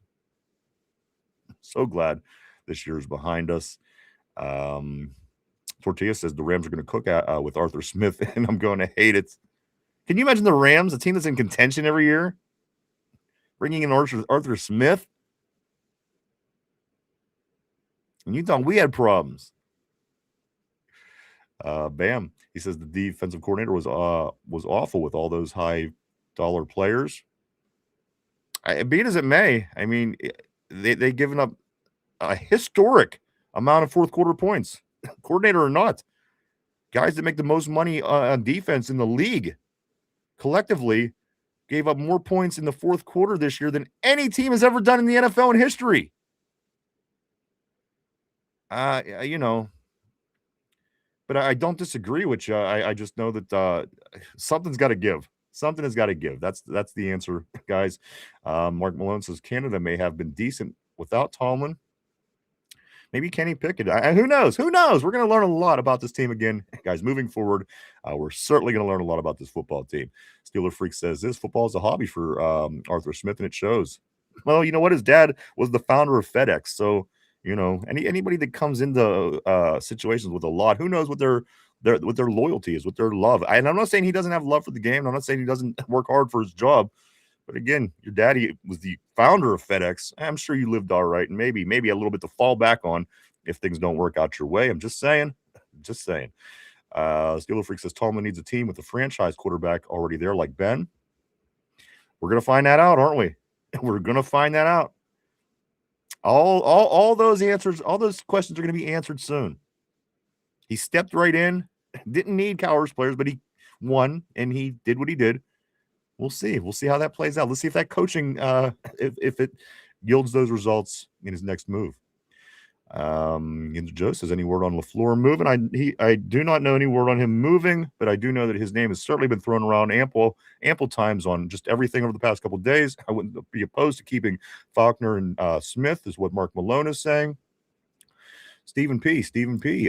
He says this: I'm hoping for interviews from Matt Burke, Texans defensive coordinator, and Anthony Campanelli, Jacksonville's defensive coordinator. Also, he's saying to Mark Malone, same. Tater is talking in his Cleveland language, his Cleveland Brown fan language. There he is. Salah is a great defensive coordinator. There you go. Maybe the Browns could bring him in. He did a great job in New York, let me tell you. But again, that's a different position, so you never can say, I guess. Loud Harley, he said Anthony Campanelli isn't ready for a head coaching job. I know him since he was a baby. His father was my high school football coach, junior and senior year of high school. Great football family. That's pretty awesome, dude. Great insight on that. My man right here. You know what? I look forward to seeing everybody and new faces and repeating faces and Christophist. You were one of my faves. You've been here for quite some time with us. Welcome to the Terrible Board today. He says this: Brian Flores would be the safe choice, but I want an offensive-minded coach from the McVay tree. Again, great. I don't disagree with that. Steeler Freak says JH always looks constipated, like he's ate a block of cheese when his team collapses. John Harbaugh. Man, speaking of Harbaugh, yesterday was the 30-year anniversary from the Jim Harbaugh Hail Mary game in Pittsburgh that sent us to Super Bowl 30, guys. January 14, 1996. The Steelers beat the Colts 20-16 on Jim Harbaugh. Threw a Hail Mary at the very last play of the game. Winner goes on. Guy dropped it in the end zone, knockdown. Steelers go onto the Super Bowl again 30 years ago. Steelers taking down John's brother Jim here at Three River Stadium. As a matter of fact, it was. Loud Harley says Flores is Tomlin 2.0. Somber says, I personally like Flores as defensive coordinator. RB says, with all due respect, Matt Burke literally calls 3 plays a game and relies on talent. We just got rid of that. Tater says, I read Dante Moore is staying in school. He scared the Pittsburgh might draft. I'm sure he's hoping that Cleveland drafts him. Believe me. Loud also says this Purdy was the last pick in the draft. 49ers were the 3rd ranked offense in the NFL before the play. You're right. And you know what? Purdy proved me wrong. I didn't think that he was going to pan out. I thought once he started losing talent, he lost Debo and, Ayuk became unavailable. But you know what? This team continues to stay in it and play competitive football. And jumping ahead, I apologize. I didn't say Christ Fister, but John. But where was I even going with that? But Brock Purdy. So again, I'm kind of surprised at him. And again, some of these late round guys, you just never know. Brock Purdy, Tom Brady. He was kind of good out of 6th round. TC, what's up, dude? I'm glad to see TC back on the board. Tomlin probably called Flores and told him don't take the job. It's possible. I do want to say welcome back to the show, TC, my man. Great to see you as always. Somber said this Moore doesn't want to be a Jet or a Brown. Don't fool yourself, Tater Tard. Scoot up here. John says this McDaniels appears to be good at X's and O's and not Joe's. He could be the offensive coordinator and be content being a scheme only guy, thus not trying head coach again. He could be a nice offensive coordinator pick. I don't hate McDaniels. He was just in a terrible. Come on, there's good systems and there's teams. There's systems that aren't. Miami's not a good system. I think Miami won one playoff game this century. I think. Tortilla and come on. McDaniel certainly hasn't been around for 26 years. I don't even know if he's been alive for 26 years, this guy. Tortilla says he's scared of the Jets. Tater, nice try. RB says Omar Khan is bean counter. Weedle is the talent guy.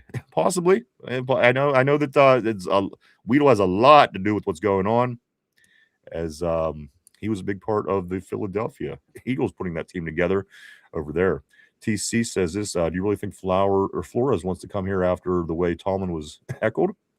Possibly not. Possibly not. Good point. Mark Malone says we traded up for Bush and Brabustris. Steeler Freak says I think Andy Weed will continue to be the talent guy and Khan the books guy. The difference is that Tomlin can't overrule them now. I don't see Art firing them. Too much money. Phil says Tomlin was heckled. No, after 19 years and no FC contender. You know what? That's a good point too. I don't know if it's so much heckling. It's, kind of being called out for not getting the job done, possibly. If you missed what I'd said earlier, though, too, if your furnace worked well all year, but when it came down to winter when you needed it, It didn't work. It didn't do the job. How many years would you put up with that? I'm just saying. Just sometimes you got to make a move. You got to. You wouldn't sit around for 10 years with a broken furnace. I can tell you that. When crunch time came, believe me, you'd be running to grab something new and better and something that works and gets the job done. So, again, we just got to zoom out, guys. It's a bigger picture to everything. Steeler Nation just wants to change, and I couldn't agree more, Phil. I agree with you on that. I do truly agree. Tater says Grandpa or Malik Willis, who's neither one of them guys are going to be your quarterback next year. They might be your quarterback. Who's going to be your quarterback? Old hand job Harry. What was his name? Deshaun Watson. Come on. They're a disaster up there in the mistake by the lake. Steeler Freak says 69. Tomlin wasn't a victim. His performance justified discontent. And that's not wrong either. That's not wrong either. I could show you how. Again, I'm going to continue on. Brian says, I want to know if Tomlin left the IC light beer in the office fridge that can say all we need to know about him. I seen somebody at the tailgate the other night get their the case of IC light tossed across the parking lot because they brought it over to the Duquesne Pilsner table. Again, big shout out to the guys at Duquesne Pilsner for hooking us up and having us at the tailgate on Monday night. A lot of fun. We did see the CEO take somebody's partial case of IC light or iron, whatever it was. What kind of beer was it? It was Icy Light. Icy Light. He took it and he crunched and he threw it across the parking lot. It was great. Nice to see. Always great to see. Hey, the look on that poor kid's face, he's like, my beer. I know. Lucky we had ample beer for Duquesne Pilsner there in a wheelbarrow. Great time. It was flowing like the Three Rivers. Next comment. Tortilla says, I want Jameis Winston.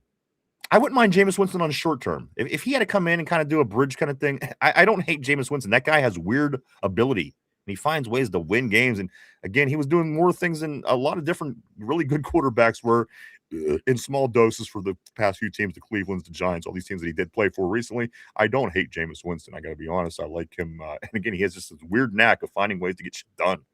Just an odd skill set he has. Awareness, accountability, first-time listener. I'm loving the show. I think that we need to get rid of all 9 coaches. That's a testament to the smallest coaching staff in the NFL. I do want to say thank you to Awareness, accountability, and welcome to the Terrible Show. We love having you, and great comment. Steeler Freak John says Rodgers is a waste of time. Lindsay says Bloodlines, great show. Yinzer says what's embarrassing is that teams like Cleveland did. Pittsburgh at least was possible. That's what I'm saying. With everything that's gone wrong with us, didn't we just win the AFC North? We're not that far off. We're going to land on our feet. Guys. So, again, maybe we could all say that he did it with Tomlin's players, whoever comes in and gets that win. I don't know. We will see. Somber says Mason can go move hay and eat paint chips, whatever the F he likes to do in his free time. That's what I'm saying. He just kind of became that guy. He's a backup. He's a solid. I don't think he's ever going to be much more than that. Unfortunately, I don't know. I'm sure he's a great guy and has an okay skill set, but he just didn't have it. He wasn't that guy. Awareness, accountability. I apologize. I'm tired of drafting of injury-prone players. How many guys can we draft that are going to be injured for their first year? That's making me crazy. I mean, just think, right off the top of your head. Roman Wilson was out his whole first year with injury. Fatanu was out his whole first year with an injury. It's like every year. Corey Trice was out his whole first year with an injury. Every player that every year we've had a draft pick that's been out our entire first year. And I wanted to see Roman Wilson. I wanted to see Corey Trice. I wanted to, these are guys that could have been important to the team. But again, you're right. And I guess you can't really control that, but geez, couldn't be more right, I don't think. Steel Menace, what up? Great seeing Steel Menace back on a terrible board. He says this: the Steelers have had 7 losing seasons from 80 to 2007, and the last time they had back-to-back losing seasons was 98-99. Worst finish was in 1988 with the 5-11. I think that's what I'm saying, and I kind of read that earlier. Every coach that came in following the coach that just left had a better season than the last season that the guy left. Chuck Noll was below 500, 7-9, I think it was. Coach Cowher come in, had a winning record the next year. Coach Cowher had an 8-8 his last season, And Coach T came in, obviously, and had a better year. So I think the Steelers are going to be fine. The organization is a good organization. It just needs to be ran properly to be successful. And that's just something that it hasn't been as of late. And again, the numbers prove it. Let's see. Christophus, he says our wide receiver core was DK Metcalf and the Smart. I agree. How shitty of a situation. DK Metcalf, I mean, he was out because he punched a fan in the head for 2 weeks. And then when he played, there was a good chance he was going to miss a lot of it. When he had a good day, he had a good day. He had that one game where he had 7 catches for over 100 yards. I mean, that's a good day. But if you're getting that out as a one-time performance, that's not a number one receiver. Or you need somebody on the other side to open things up a little bit for him to be a better. So again, we've been making a lot of bad decisions as of late. And again, I don't know if they were out of desperation or what, but fact of the matter is, these numbers prove that it's certainly been a cluster. As other teams are going the other route and finding immediate success, Bears, new head coach, franchise quarterback, always bad. They're still in the playoffs right now. Patriots, they took a down season, got their new head coach, young quarterback, number 2 seed. They're still playing. Again, every team that's still playing in the playoffs falls to some capacity into that category. Let's get back on the board here. As we're rounding third. We are rounding third, everybody. I do want to say thank you to everybody for coming and hanging out. We certainly appreciate everybody. Love seeing you guys. And again, this is just as big as regular season and playoffs. So I'm glad everybody is sticking it out with us, guys. Let's move on. Lindsay says the Browns draft horrible, Tater. Come on, I know. Every draft pick they've ever had has been terrible. Somber LOL, feel the steel. Lindsay, feed the Tater. Somber, Fannin is your best draft pick in years. That is to little Tater. Tater says, ignore us at your peril. That's why I love Tater. He keeps coming back. You got to love the Tater. You got to love the Tater tard. J-Quest, welcome back to the show. J-Quest says this week went from starting really bad to ending really good. It's definitely a beginning of a new era, isn't it? This week's shows could be so much different if things hadn't played out the way they did. We'd still be complaining about the playoff loss and everything that we need to do to change and what we should do next year. Guys, this is prime Steeler. Come on. This is prime time for the Steelers, baby. I mean, this is going to be one of the biggest, at least to this point. Whatever happens in the future, I can't say. I'm not a fortune teller, but in your life to this point, this may be one of the most interesting off seasons yet.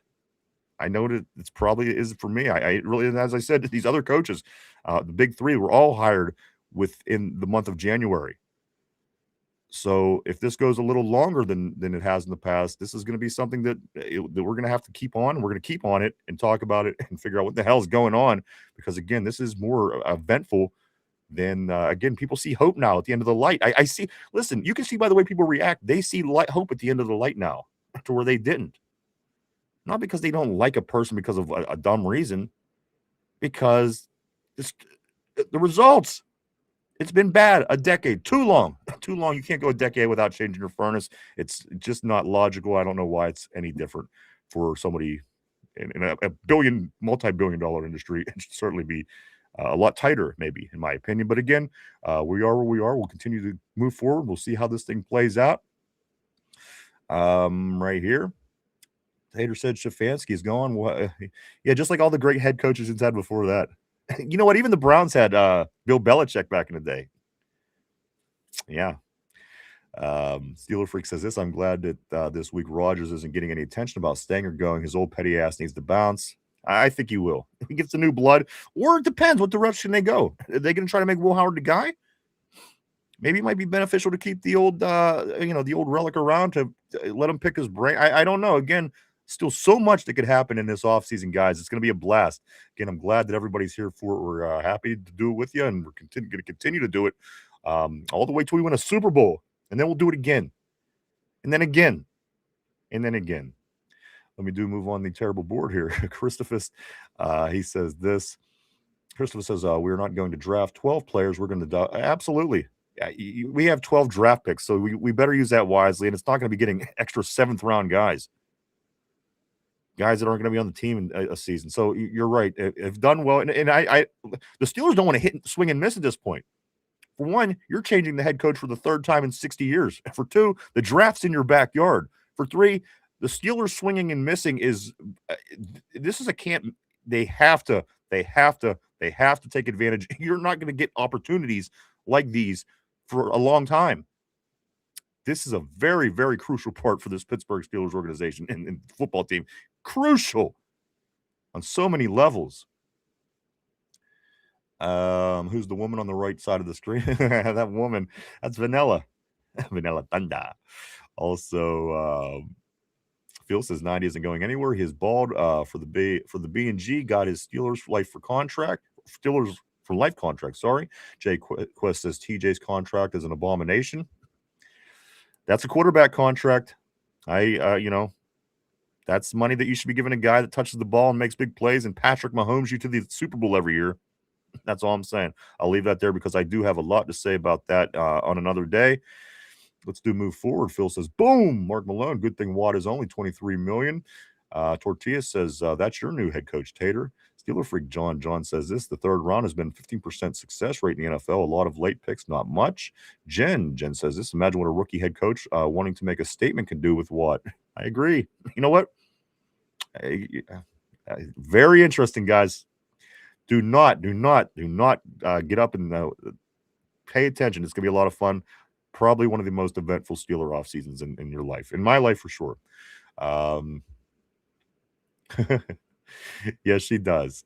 Tater says that Vanilla has 5 o'clock shadow. Let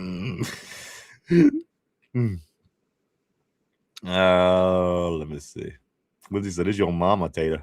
It's your mama." All right, right here. Hurlman is worth giving a shot. I liked Hurlman. He looked good. Max Hurlman in the preseason looked fantastic last year. Boom.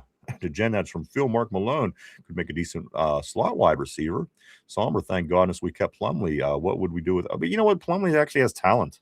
Plumlee is a guy that played almost like a Tyson Hill role in college and was very effective. I don't hate it. And maybe if he could sharpen up his game, he could be part of the team in the future. But Plumlee is one of the ones that I actually think has mad talent.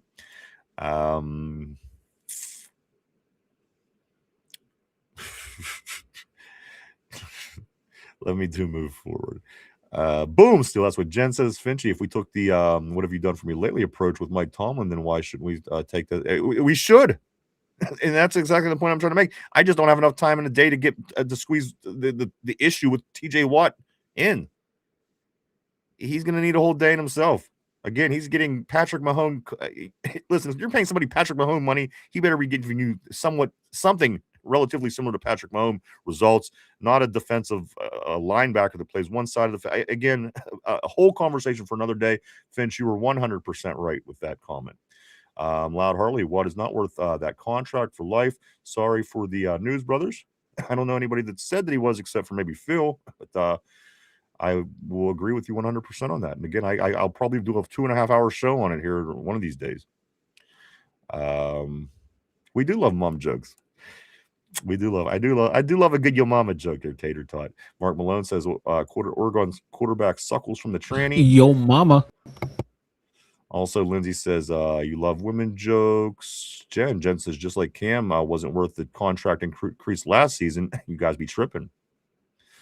Tater says this correction. Host Tomlin stepped down. He wasn't fine. Let me see. Let me move on. Lindsay says, who says, Mom, are you from the UK? He might be. I'm still trying to figure out what Tater Tot actually is. I'm not convinced he wasn't hatched. I'm just saying he could have very well have been hatched. John, Watt isn't worth the money, but Arch choice because Watt isn't worth the money, but Arch choice because it is his cash, loyalty, and a cutthroat business doesn't win trophies. Somber says AB is one crack walk away from being Tyrone Biggums. Come on, man, is what Jen is saying. Loud says, yeah, 37-year-old guys are 37-year-old guys are great. Jen says AB had a meme with DK head on it, no hands. Lindsay says, I'm great at everything I know. Jen says AB is still the problem. Tortilla says the only reason I want Kevin as offensive coordinator so we could beat Shador twice a year. Listen, once Shador develops to a respectable level, more than likely after his first contract, he's going to go somewhere better. Nobody stays in Cleveland. Nobody if any is worth it. Smiles Carrot doesn't even want to be there. You know. I think if Shador gets his shit together, it'll just be a matter of time, possibly by the end of his rookie contract. I think he moves, but that's just me. We'll continue to follow that. Oh, Tater, you are then. You're from England, huh? Tater says I'm the only Browns fan in the United Kingdom. All right, maybe the MUM gave you away. Tortilla says the only reason I went. Okay, we did get that one. Mark Malone, I bet Tallman would be great to hang out with. I do too. I would love to hang out with Coach Tallman. I've said that many times. Even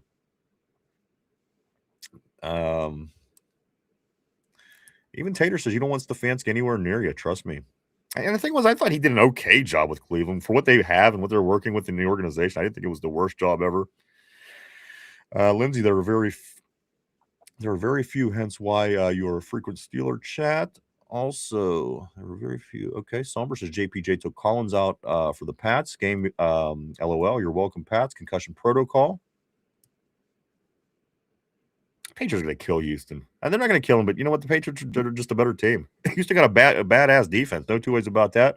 But Nico Collins being out there, offense is very, very limited. They just beat us up because we don't have that great of schemes. And they outbeat us. They outplayed us, outcoached us. Everything they needed to do, they outdid us on Monday night. I think New England wins this game this weekend. Jen says you have to be okay with being alone, being a Browns fan anywhere. Come on over to the good side. We'll forgive you. Absolutely. Could you imagine if he was a little tater tart was over in a Browns show talking all of his junk, saying Steelers this, Steelers that? They'd be ready to they'd string him up. Come on over to the good side, Tater. You'll be all right, bro. Phil Steele says, here we go, Steelers. Here we go. That's right, big baby. Steeler Freak says the Browns fan in the UK makes sense. They have a history of getting their asses kicked too. Game ball. That is a game ball comment. Vegas says, wow, Willie D reference and an ABBA. Is this a music? What is this? You're right. Willie D, the Ghetto Boys, obviously one of my favorite growing up. And then ABBA, I just so happen to know a little bit about them. I don't even have an explanation why. Lindsay says, he secretly loves the Steelers. We know it. And I'm having a hard time thinking otherwise at this point, Lindsay. I truly am. Tater Tot, I think you're really one of us. Come on over, my man. Let's do C right here. Phyllis Deal, Vegas, educate us. Bring out on the questions. Vegas says, LOL, okay. What is the only word spelled incorrectly in the dictionary? I would say incorrectly. Would be the only word spelled incorrectly in the dictionary. Would be my guess. I don't know that to be the truth. Phil the Steel says the new battle only on two Dum Yinzers. Lindsay versus the hamster. I like it. I like it. I like it. Also, Somber said Rams had a $62 million defense last year and ranked in the top 8 in most categories. We're done overpaying on defense, hopefully. And the thing is, it's such an offensive league anymore. If you have the highest paid defense in the league, I don't know. You gotta have an offense anymore. It's a throwing league. It's a different league. It's an entirely different league from when the Steelers were last, uber successful in the early 2000s. So again, we need to move forward with the rest of the league. That's part of the problem. So hopefully that does get handled. John says McVay is the O-brain for the Rams. A. Smith would just bring the donuts. I agree. I wouldn't even want Arthur Smith anywhere near my team. I wouldn't even want to anywhere near the donut place in fear that he F up the donuts. Somber, well, this year technically loud. Harley says this. I'm waiting for the Pittsburgh Malik Willis talk to start. Pittsburgh should hold a class on how to know what a good QB is and not a 3-game wonder. Take care. Great show. That's a good point. A lot of people brought up Malik Willis after seeing him play one time late in the season. I'm not sold on Malik Willis. I wasn't when he was drafted. I wasn't in the meantime. Can he be a serviceable, productive quarterback in the league? I do think he can be, but I don't think he is our answer. Vegas, Phil still says Vegas wrong. Steeler Freak says the Smith family's net value is $5 billion. Arthur Smith's daddy was the founder of FedEx, guys. $5 billion. The Rooney family is worth $1.5 billion. He could buy the team. Yeah, I don't really know. I don't know if I trust a guy that's worth $5 billion. They just kind of do what they want because you know what? You can. Because you can. Ain't nobody going to tell you different. So I'm just saying. Let's go right here. Christopher says this, guys. Carson Beck from the U will be our quarterback. Watch my Hurricanes win the national championship on Monday. Christopher, I want your team to win because they're from the ACC. I don't like them because I'm a Pitt guy. I want them to win because they're ACC, but I think Indiana wins this game. Just my opinion. I'm telling you who I want to win. It's the same guys you want to win. There's just something about this Indiana team. It's going to be difficult to uproot the Hoosiers. It's their year. I'll be surprised if it isn't. I'm just going to say that. Vegas says nope, it's incorrectly. Isn't that what I said? Let's see. Vegas says Phyllis still says wrong. Also, right here, did Ryan say Chris the Fister? Chris the Fist. Close, but no, Chris the Fist. Chris the Fister. Funny. Lindsay says this. I hope we can say the new coach won with Tomlin's players for the next 20 years. Wouldn't that be something? Wouldn't that sure change the narrative of things? If the new coach comes in and gets a playoff win with Tomlin's players. Interesting twist. Let's see. And believe me, there's gonna be a lot of people rooting against it. There's a lot of Tomlin people that will be rooting against it. So don't be surprised when you see it. Steeler Freak says this: Tomlin is leaving the team in a way worse shape than he got. Absolutely, he is. It's in a way worse position than when he got it. There's no denying it. No denying it. Feel the Steel says that Lindsay, believe me, Tomlin's first 3 seasons, he was a fan and not a coach. Jay Quest, a lot of people wanted to keep a broken front. Hey, you're right. Does that make sense to anybody? You know, it just makes you have to wonder, the question, the person that's making the decision. I mean, who the hell wants a broken furnace in January in Pittsburgh? Come on. Crazy talk. Jamal's shaking my head. Jen says Rooney is okay with the furnace not working in the winter. They just burn their money. Jamal says long live the GOAT, Mike T. He's a legend. He got my respect. He does have my respect. I just think we're where we should be right now. This was the move. Fearless still says that Lindsay, Olive Cower studs. Tomlin got a silver platter. Jay Quest says he can live somewhere else. Lindsay says I just want a Super Bowl. That's all I want. That's all we all want. That's all we all want is that damn Super Bowl. Jamal says no losing season, but one. I'm going to continue forward. Jay Quest says you're obviously mediocre with that mentality. Jamal says doesn't 4 million other people every year. Steeler Freak says the nation can see the Pats' progress. It's a race to 7, and the Steelers are way behind. Keep in mind, we were way ahead. They didn't even have a Super Bowl win until the 2000s. Now threatening to pass us, guys. We're in 2026. They're making the right moves. We haven't been. We have to get back on track. We have to. It doesn't. Everything else is irrelevant anymore. It truly is. This is not what this organization is or ever was since the Super Bowl era began. It's embarrassing. It needs to change and it needs to get better fast. Yeah, just call me mediocre. And the thing is, and I don't. I'm gonna move on. Jay Quest, love you, bro. Also, let's see what else we got going on here. Jamal Gang, my G. We're gonna be good. The Steelers don't lose, and I agree. I think we're gonna land on our feet. I think the Steelers are gonna be just fine. I'm gonna be honest with you. I think we're not gonna skip a beat. What that means, it means we're gonna do just as good as we're doing right now, and then hopefully improving every year. That's the direction you'd like to go. I would think so.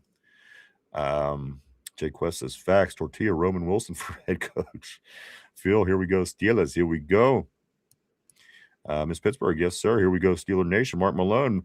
Ben had his brains bashed in and skulled screwed back together just before Coward's last season. LOL, he shouldn't have even been playing. I agree. It was a rough season. That was after he got in that motorcycle accident. He won a Super Bowl, had the motorcycle accident, smashed his head. And then the next year we went 8-8, and they catch a lot of shit because they went 8-8. But you know what? Your starting franchise quarterback smashing his head in a motorcycle accident, I think is a viable excuse. But that's just me. Let me move on. Jamal says getting rid of GP was not on Tomlin. Shaking my head. They cut his legs from under him.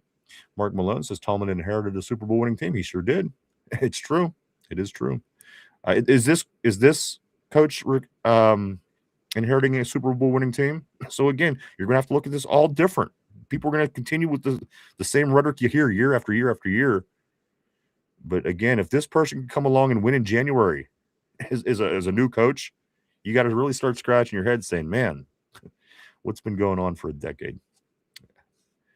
Ben never needed his head, Tortilla is saying.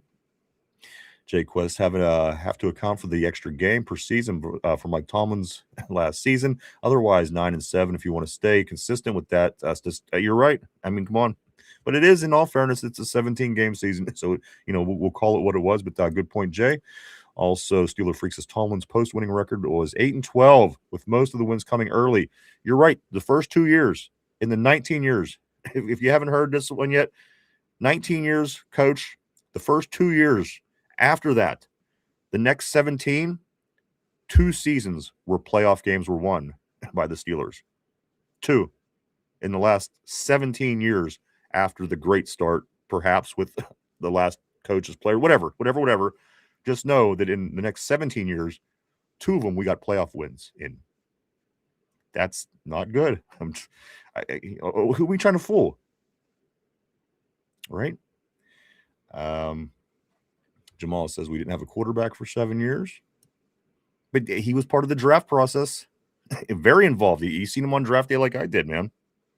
Him and Omar Khan, shoulder to shoulder, looking through folders, papers, making phone calls. I'm just saying we can't keep looking past the facts, guys. I understand people like people, and I get that. That's fine, and I respect that. But guys, we can't fight because of, again, I think if we just look at the results and how things played out realistically, I think it all makes sense. And we won't be, at each other's throats. It's kind of crazy. Let me go right here. Tortilla, does every team that wins a Super Bowl go back and win another? Jamal says those quarterbacks could not win a single game anywhere else, but Mike T kept us relevant. We're going to find all that out. Is Mike T going to go to the next place with the same level quarterbacks and find ways to win? All those arguments we're going to be finding out. It's all the truth is coming to the light.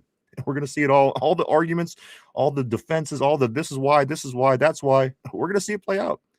If he was able to get those wins with those quarterbacks, then he should definitely be able to do it wherever he goes next. If it wasn't about the organization, it was about him as his coaching and his job, he shouldn't have any problem getting a 500 record with the Vegas Raiders or wherever he lands. So again, we're going to pay attention to all that the whole way through as the truth does continue to come to the light. Bingo, what's up, dude? Sorry, dying. I hope you're not dying, Bingo, but great seeing you on a terrible board. Mark says this, the Tomlin taintings are over. John says, Jamal, again, GP wanted to F out because the Steelers' offense and quarterback situation sucked the whole time he was there. I agree. I agree. He did not want to be here, and he said it over and over and over again. And even after he left, he continued to say it.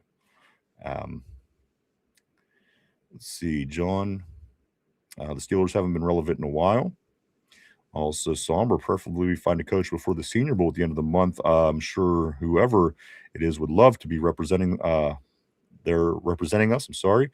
Bingo. Like Star Wars. Tell us there's a plan. Tell us there's a hope. Jamal says just like Tomlin, instead of building this team. All the black guys. LOL. Just kidding. It's not a black league or anything where all the stars are black. So again, I'm going to just take any kind of comment. Again, I respect you and you know that.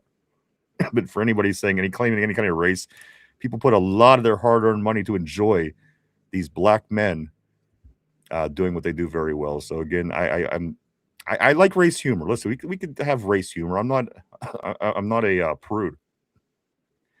But again, guys, we don't enjoy the NFL. All the white people that was disinterested in having the coach continue.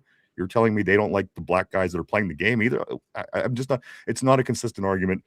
Is all I'm saying. As a matter of fact, they put billions of their hard-earned dollars into this league, and most of those black men become millionaires in this league. So again, it's kind of a cop-out argument, but I do respect your opinion, and you know that, Jamon. I like you as a person, but I'm just saying they're kind of getting old. Those conversations and arguments are kind of getting old, and for the betterment of our team and ourselves and our community, I hope we could get past them. That's all. Steeler Freak says this. He was acting up and showed up late for the playoff game. You could have your opinion. I'll have mine. That's right. George Pickens did show up late for the playoff game. That is true. It's a fact. RB says this. If they can get use Jock and a bag of balls for Watt, you pull the trigger. I agree. Okay, guess what, though? So I can, so people can criticize him as they are, and they're going to continue to because he makes a lot of money. But you're not going to be considered anything because he's a white guy. Guys, again, that conversation, please leave it behind. I enjoy race humor. I enjoy, fun.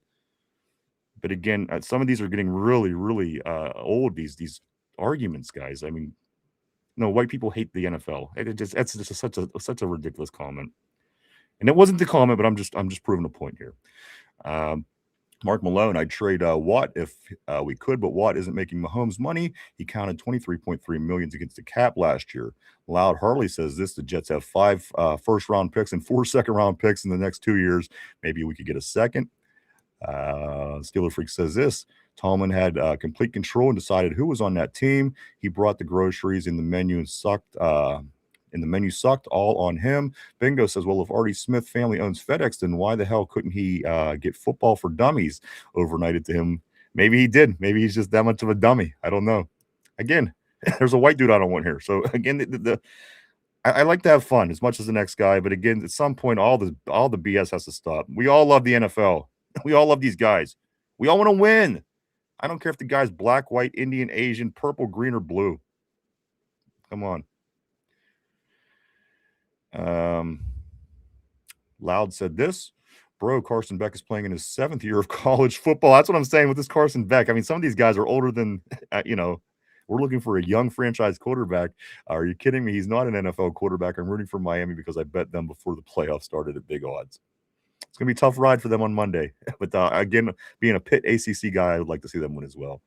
Steeler Freak says this: good one. I think they sold it now. Lindsay, no one, it's cold as fuck. Dude, that's what I'm saying. Where was this weather Monday? This could have been beneficial. Steeler Freak says 49ers. The 49ers are closer than we are. The 49ers and the Patriots could get 6 and 7 this year. Here we are in year 10 and can't get a win in January. Guys, come on. Look at the big picture. It's not about a guy and his color. Come on. Let's get past all that.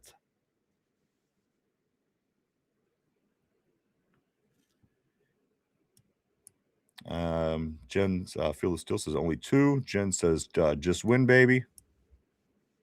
Because who does it benefit? Who does it benefit? Nobody. It's people just pissing other people off, and we're we're all in the same community. Steeler Freak says this: stats like that make Tallman ball. Washers sick, Ryan. Ronald Crosby, welcome to the terrible board. Great to have you. He says, well, I like Brian Flores and the guy at Notre Dame and plenty of other people that are darker than myself. If they could do the job and win football games, let's get them here. I give no shits about their. Come on, what a. And I'm not going to go on again because I do respect a lot everybody on the board, guys. But again, this got to stop at some point. Nothing is being accomplished besides hate.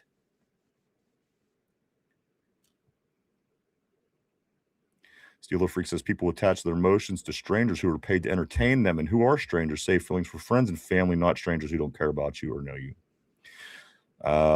Phyllis still says, let's talk football, gosh darn it.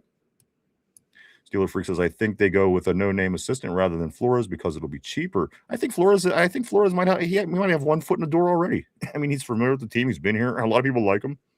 I'm not saying I know it's going to go down, but I just think that he could certainly be a front runner in this in the search. Bingo says Carson Beck's eyes look like Sloth from Goonies. A lot of people to go to college for 7 years. Yeah, they're called doctors. Tell me, boy. Jen says with the division we pay next year, we should still have a winning record. Next year's schedule. But you know what? It's a first place schedule, though, Jen. We get the first place teams from the AFC East and the AFC West, albeit we're getting the AFC South division in the NFC South division, but you're getting your first place team from the AFC East, the first team from the AFC West, and the first place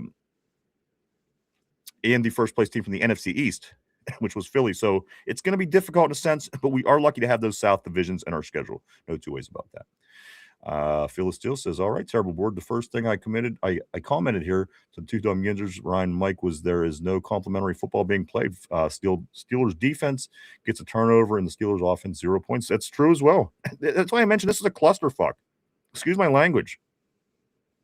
But this was a cluster. It shouldn't have went the way this went the past couple of years. It just shouldn't. It just shouldn't. And we're trying to fix that. And so obviously, it's very widely known that things shouldn't have went the way that they did. Let me go right here. Nothing to talk about at Phyllis Steel. We're mourning right now. And we are mourning, man. And I get it. That's why a lot of people are chippy too. And I get that, guys. I do. I get that. I'm in no greater of a mood to the way the season turned out than anybody else is. Making things better, I'm all for. Again, I don't care what color the person is at all.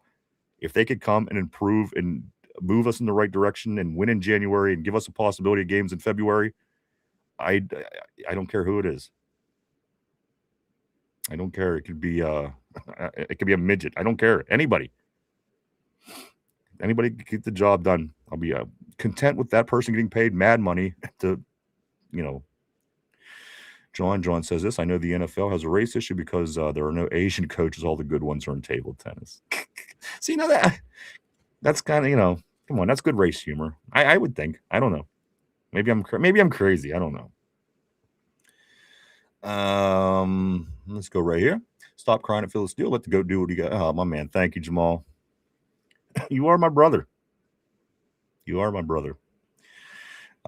Isaac Harvison says, Chris Scholla, I like the idea. He comes, modernize coaching trees, and he will bring offensive minds. Vegas mini stripper lady. You guys want the mini stripper lady? I was trying to put some ideas together for the offseason. Of course, it's not getting here as quick as we thought it would with everything going on, but I'm trying to put some ideas together for the offseason. Of course, the Pirates and the Pens will probably bore a lot of people to death. Maybe the stripper midget stripper I was going to bring in. She wasn't able to make it the last time, but we could have her. So throw some ideas up for other things you'd like to see in the offseason. We have had porn stars. Matter of fact, female actresses of the year was on the show. A female actress of the year back in the day. Also, guys, we could get that stripper, midget stripper if you'd like. So any side suggestions for the offseason? Throw it out there, guys. We can do it all. We're going to do it all. It's going to be a big year for the two Dum Yinzers. 2026 is going to be a big year for the two Dum Yinzers, guys. We're going to make some leaps and bounds this year. Field of Steel says, heck no, I'm not mourning. I'm ready for the Steelers football 2026. Jamal, my man, he said, hey, come on, that was funny, right, guys?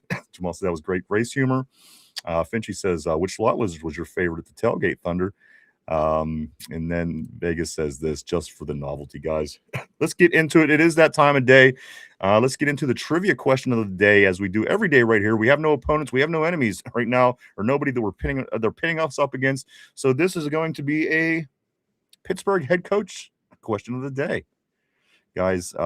So do put on your thinking caps. Get ready on the board. Get ready at home for the question of the day. But before you do that, don't forget to go check out our website at www.the2dumyinzers.com. That's www.the2dumyinzers.com. A lot of cool stuff over there. Mike does a lot of work over there. His dumb thoughts, links to all of our shows ever, all 890 shows, contact information. And if you think that our fist logo is pretty slick, guys, there's a lot of merchandise over there with our fist logo on it, our brand logo.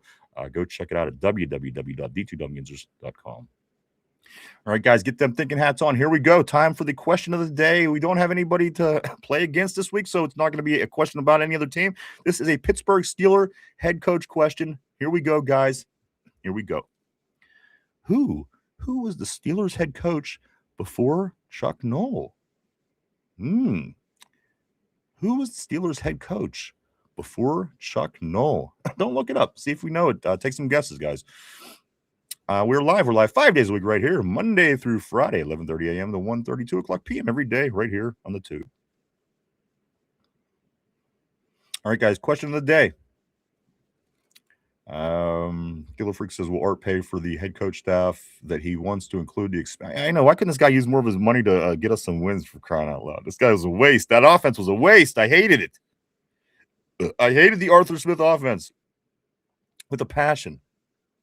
It was one of the weirdest offenses I've ever seen in my life. It was one of the worst. It was one of the worst offenses I've ever seen in my life. As far as being ran.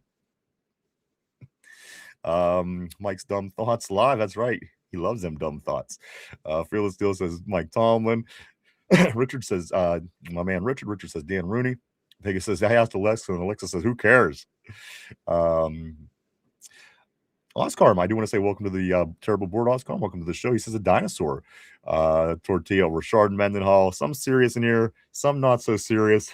Guys, again, the question of the day is this. Trivia question of the day. Who was the Steelers head coach before Chuck Noll?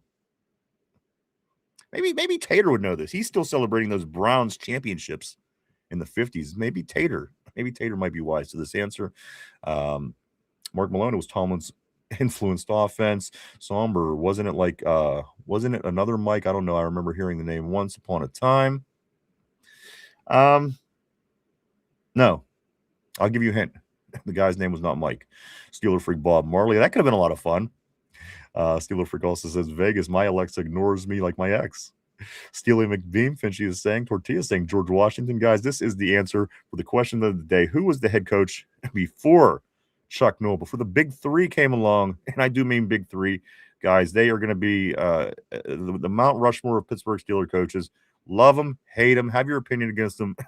Chuck Noll, Bill Cowher, Mike Tomlin. Let's give them our respect, guys. They gave us a lot of time in their life. And again, there was accomplishments by all of them. So, guys, but the coach prior to Chuck Noll, the question of the day, guys, who was the coach for the Steelers before Chuck Noll? The answer is in 1966 to 1968, it was Bill Austin. Bill Austin. 2 years, 1966, 1968. Chuck Noll comes in, and the rest is history. But the guy prior to Chuck Noll's name was Bill Austin. Bill Austin. He's not going on our Mount Rushmore. There's no effing way. The guy before him had like a year. He had a terrible season. It was just it was a mess. It was a mess. Before the big three came into play. Let's get back on the board here. Educate Steeler Nation, Tortilla. What is it with the Austins? What is it with these Austins? Why do we want all the Austins gone? And why are none of them Stone Cold Steve Austin? Right. Of all the Austins we could bring, you can't bring Stone Cold. Come on. Let's have a little fun with that one. What is it with the Austin? Steeler Freak says Tomlin will go down in BFL history as the only defensive coach to establish the prevent offense. Vegas says, who is on the Mount Rushmore of Pittsburgh head coaching in all sports? Good question. How many people are you allowed to have? Because there are greats. I mean, Chuck Tanner for the Pirates. Any of the 5 different guys that won Stanley Cups for the Penguins, or 4 different guys. I mean, there's a lot of greats. Ooh. Chuck Noll. Well, I mean, obviously the guys. Bowman. Yeah. So again, you have to have a big mountain, I think. But maybe we could talk about that another day, and we'll really look into it and try to figure it out. Finchy, I've heard his name before. I've probably looked up that question, but I would have never remembered Bill Austin, and myself either, to be honest. I did look it up this morning. Somber says, I was thinking Mike Nixon, but he was before Bill Austin. Wasn't he the president? And I'm sorry. Vegas says Bill Austin is Stone Cold's daddy. Bill Austin. Jim Leland, he's another great guy. He could certainly, if he didn't get it done in Pittsburgh, he got it done everywhere else. It said that he had it as a coach, but guys, and then finally Steeler Freak John, he says Bill Austin is really Danny Smith with a name change, just cloned, maybe, as they say that the reptilians happens to them. He's been around forever. He's never died. He's always been here, guys. This is unfortunately that time. We're going to start wrapping it up for the day, guys. I do want to say a few things before we do that. I do want to say, as you are getting ready for some great football this week, it's the divisional round. The winners go on to the championship rounds, guys. We're going to have a Final Four this time on when we come back on Monday. I mean, we'll be back tomorrow, but when we come back from the weekend, we're going to have a Final Four in football in the pros. We're going to have national championship football game on Monday night, guys, between Indiana and Miami. So much going on, and I want to say this. Enjoy yourself by stopping and making sure you get yourself some Duquesne Pilsner. That's right. Get yourself a case. Stop by Giant Eagle. They got 6-packs, 12-packs now. Get yourself some Duquesne Pilsner to enjoy all this great football this weekend. Guys, we always have it on tap here. And I do want to say give a big thank you to Bill and everybody over at Duquesne Pilsner, as they always do include us in all their sorry, man, if necessary, it is about the color, Ryan. If we fired a white guy with these numbers, Jamal could character. And again, I give me 1 second. I want to respond to that actually, but let me finish what I'm saying. And I'm not going to ban you. Listen, if I kick you out of here ever, you're not banned. If I'm ban somebody for life, I'm going to tell you I'm going to ban you for life. I'm never going to ban anybody forever for come on. You could always say what you want on my board, but again,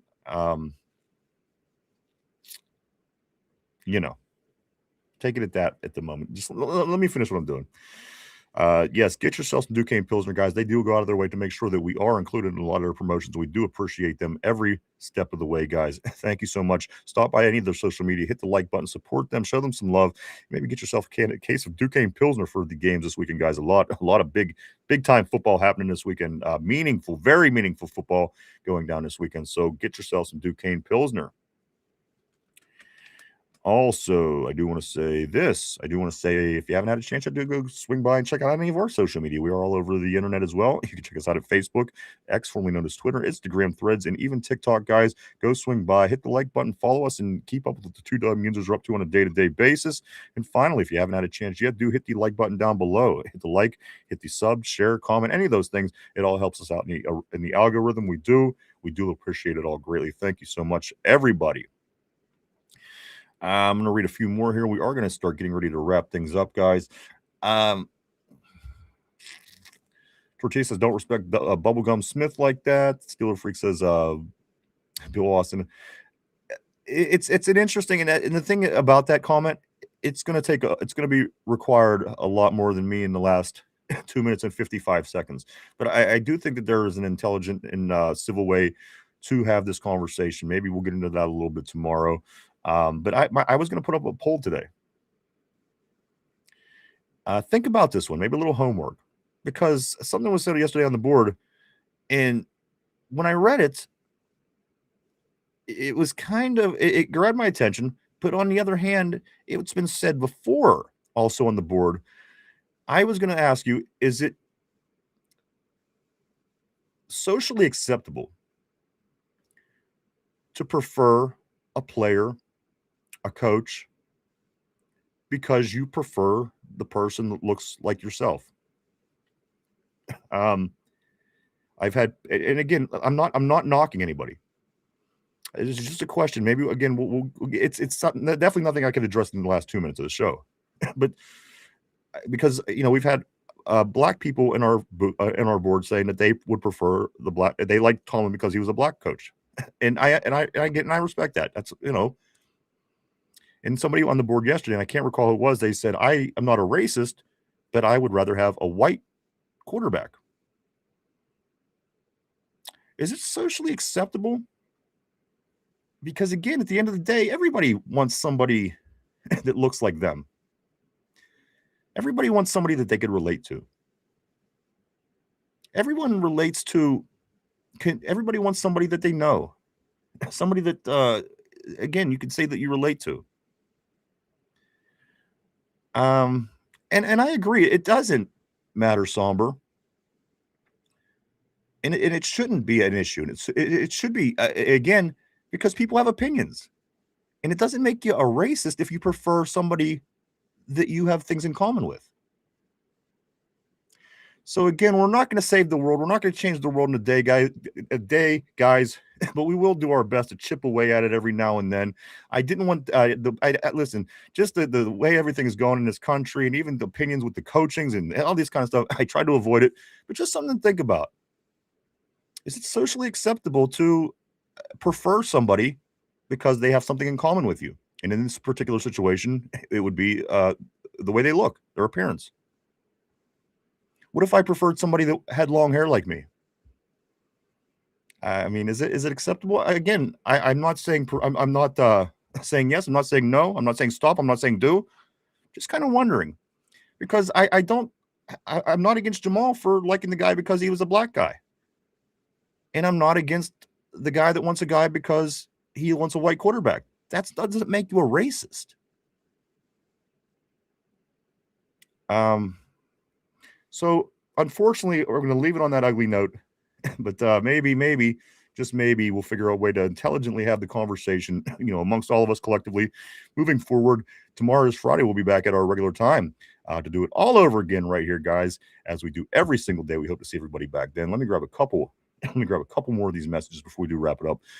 When it's ifs brought up 24/7, I couldn't agree more. You'd like to see it kind of die down because I'm gonna include one more thing, if you don't mind. Those percentage of idiots you see on the internet that make idiotic comments to everything that's opposite to them don't represent a majority of the people. I have wonderful people in my life who the last thing they think of is that kind of stuff. But unfortunately, everybody gets balled into one category because some jackass is making a comment on a news post on Facebook or whatever.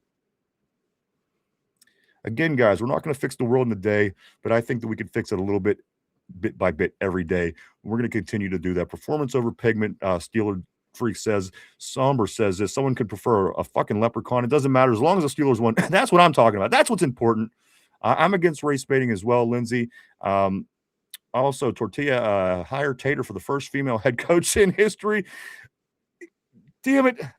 If I can give 3 game balls away, Tortilla, you are getting that third game ball. Right here, Kington 3. I do want to say welcome to the show. I would like to see Mexico. Why not? If he can win football games and get us wins. I know that Mexicans are very popular and Steelers are very popular amongst Mexicans. We do have a lot of people that follow us and friends also from Mexico itself, guys. So maybe they would have more fire than anybody to come and win in championships. We don't know, but guys, let's just try to do better. And I'm talking about all of us, myself included. Let's again, this is our love, this is our passion, but in the big picture as well. Come on, is it worth it to just keep hating? I don't think that it is, guys.